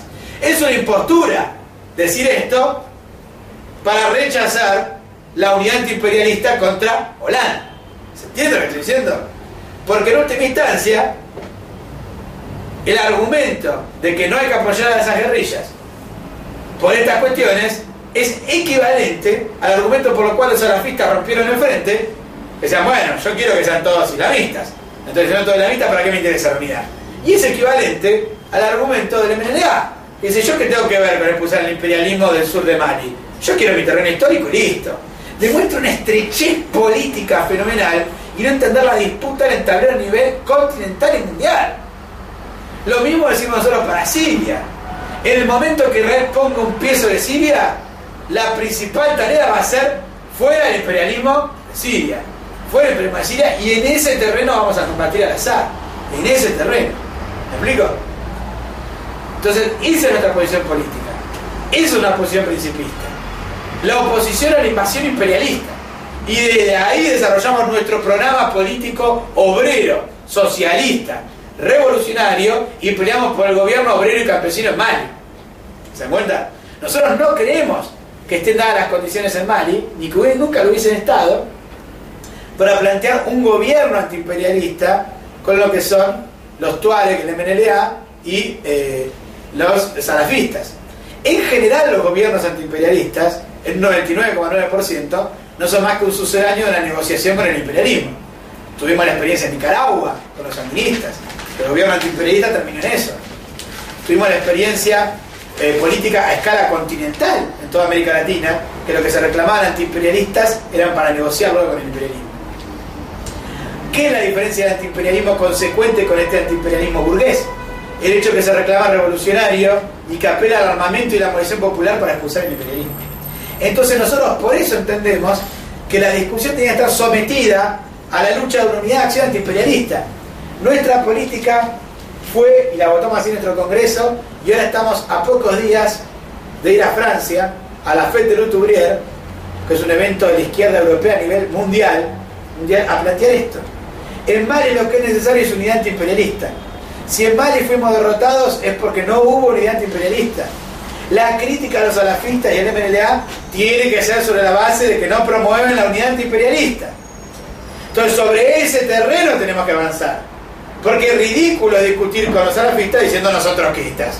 Ridículo discutir con los Tuareg diciendo nosotros trotskistas. Y más ridículo es acusar a las fuerzas guerrilleras que efectivamente estuvieron en el combate y que protagonizaron esta posibilidad de poner en pie la República de Azawad y esta posibilidad de que el imperialismo francés y europeo pierda el control de Mali entero, y sobre esa base del conjunto de la región, porque no son trotskistas, cuando los trotskistas no fuimos a Mali y no le dimos una política sistemática para apoyar eso y para poner en pie al proletariado de Mali en un partido trotskista, y en ese camino pelear porque los sindicatos pongan en pie su partido obrero que los delimite de la clase capitalista y el imperialismo. ¿Me explica? ¿Se entiende? Entonces la conclusión política en este sentido. ¿En qué estamos hoy? Entonces, para terminar, ¿cuál es la situación hoy en Mali? En Mali hoy tenemos una situación donde se inició el retiro de tropas. Hoy Hollande ha salido a decir, hoy no, en este periodo ha salido a decir que van a retirar. Sin embargo, hasta ahora han retirado solamente 100 efectivos de los 2000. Es decir, que siguen estando ahí y está haciendo lo mismo que Estados Unidos en Afganistán, básicamente. Una vez restablecido un control relativo de la situación, ¿qué hacen? Empiezan a retirar tropas en la medida de las posibilidades y contribuyen a la creación de un ejército local que justamente pueda controlar la región. Como les dije antes, ¿se acuerdan para Siria? El imperialismo lo que le tiene pánico es a que no haya Estado.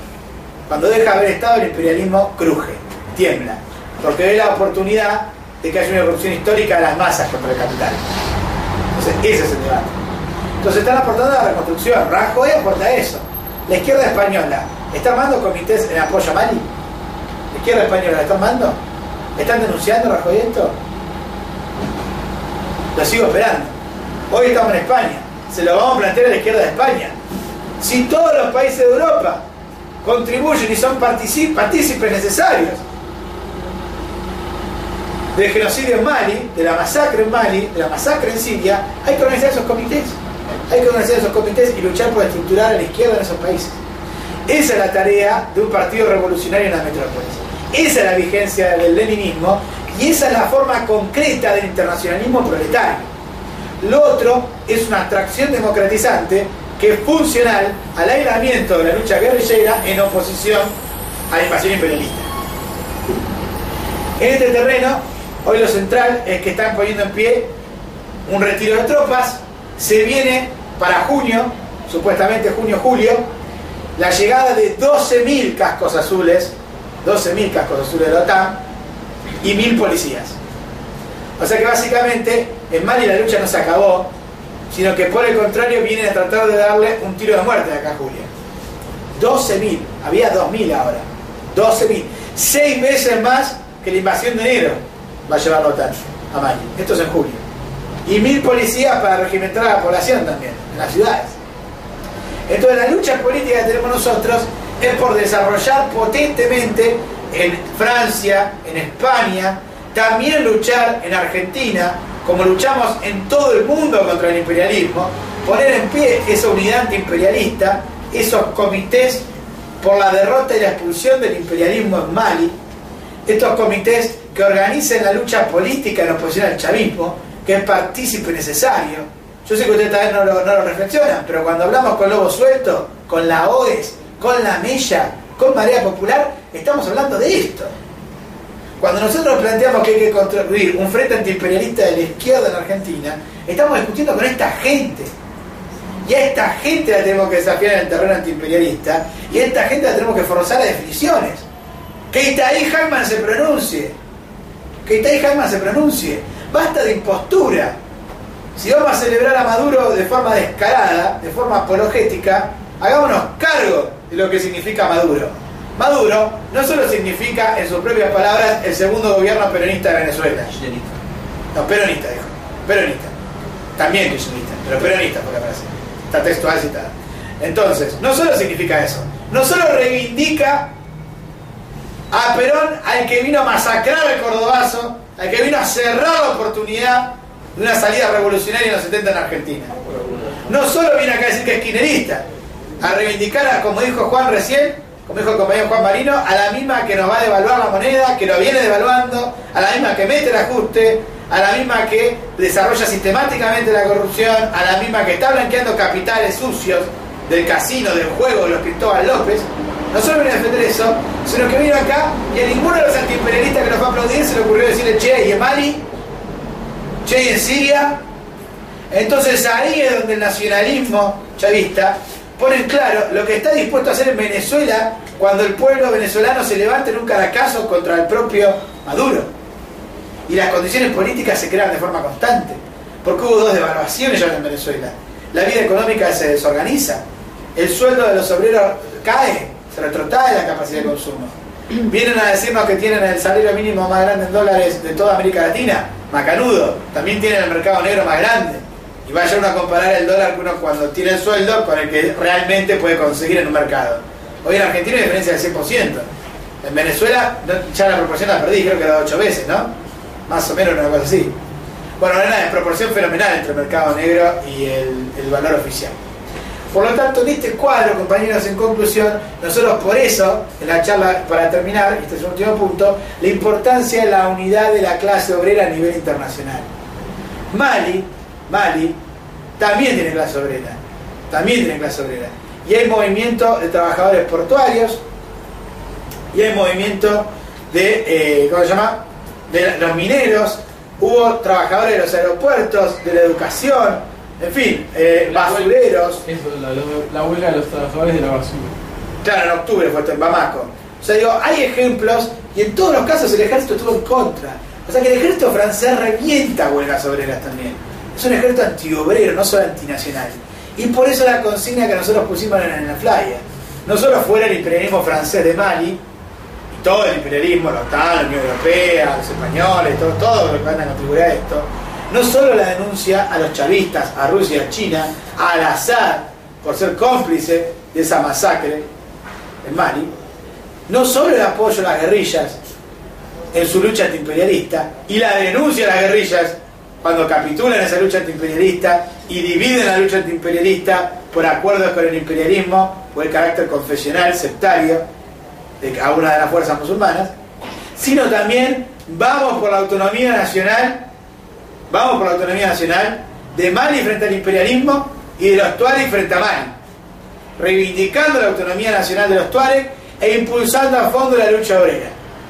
porque esa es la clave, y por eso, compañeros, tanto en Siria como en Mali, como en toda América Latina, la tarea a la cual pretendemos contribuir desde esta charla es a la apuesta de esa internacional obrera revolucionaria, de esa refundación de la Cuarta Internacional que es necesaria más que nunca. Pues fíjense que esta pelea no se puede ganar si no tenemos tampoco partidos proletarios en las metrópolis.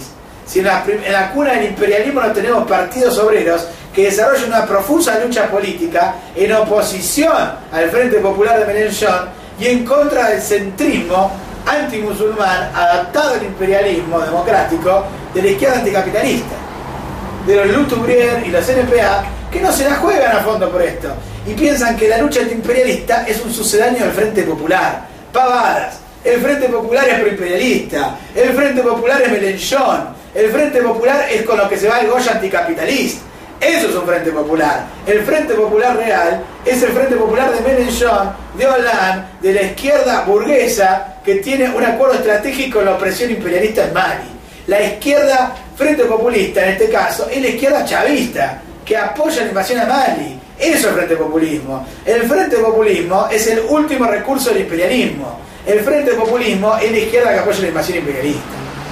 El Frente Populismo es la izquierda que, frente a la República de Azahual, que se levantó digna y heroica, con total justeza, con total rigor histórico, con total fundamento, con total apoyo, con total decisión y en ruptura con el orden imperialista en todo el mundo. Y por eso recibió la espalda de todas las potencias del mundo. Ni Rusia ni China apoyaron, ni los antiimperialistas apoyaron. Entonces ahí la dignidad de Mali está en primer lugar y es un símbolo. Y creo con toda justeza que la izquierda que se pone del lado del pueblo de Mali tiene la obligación de largar esta campaña internacional. Y por eso, en primer lugar, nosotros como tendencia del Partido Obrero y la CRCI, llamamos a que la CRCI, en primer lugar, la Coordinadora por la Refundación de la Cuarta Internacional, se ponga a la cabeza de esta lucha política, sus acciones nacionales, y pongamos en pie este Partido Obrero Internacional, la Internacional Obrera Revolucionaria, que la lucha revolucionaria por la independencia de la clase obrera es la misma lucha de los pueblos coloniales contra el imperialismo. Y por eso, junto a Lenin, con total justeza, reivindicando Bakú, reivindicando el Frente Único Antiimperialista, reivindicando las tesis de Oriente, y parafraseando a Marx, decimos: proletarios y pueblos coloniales de todo el mundo, unidos.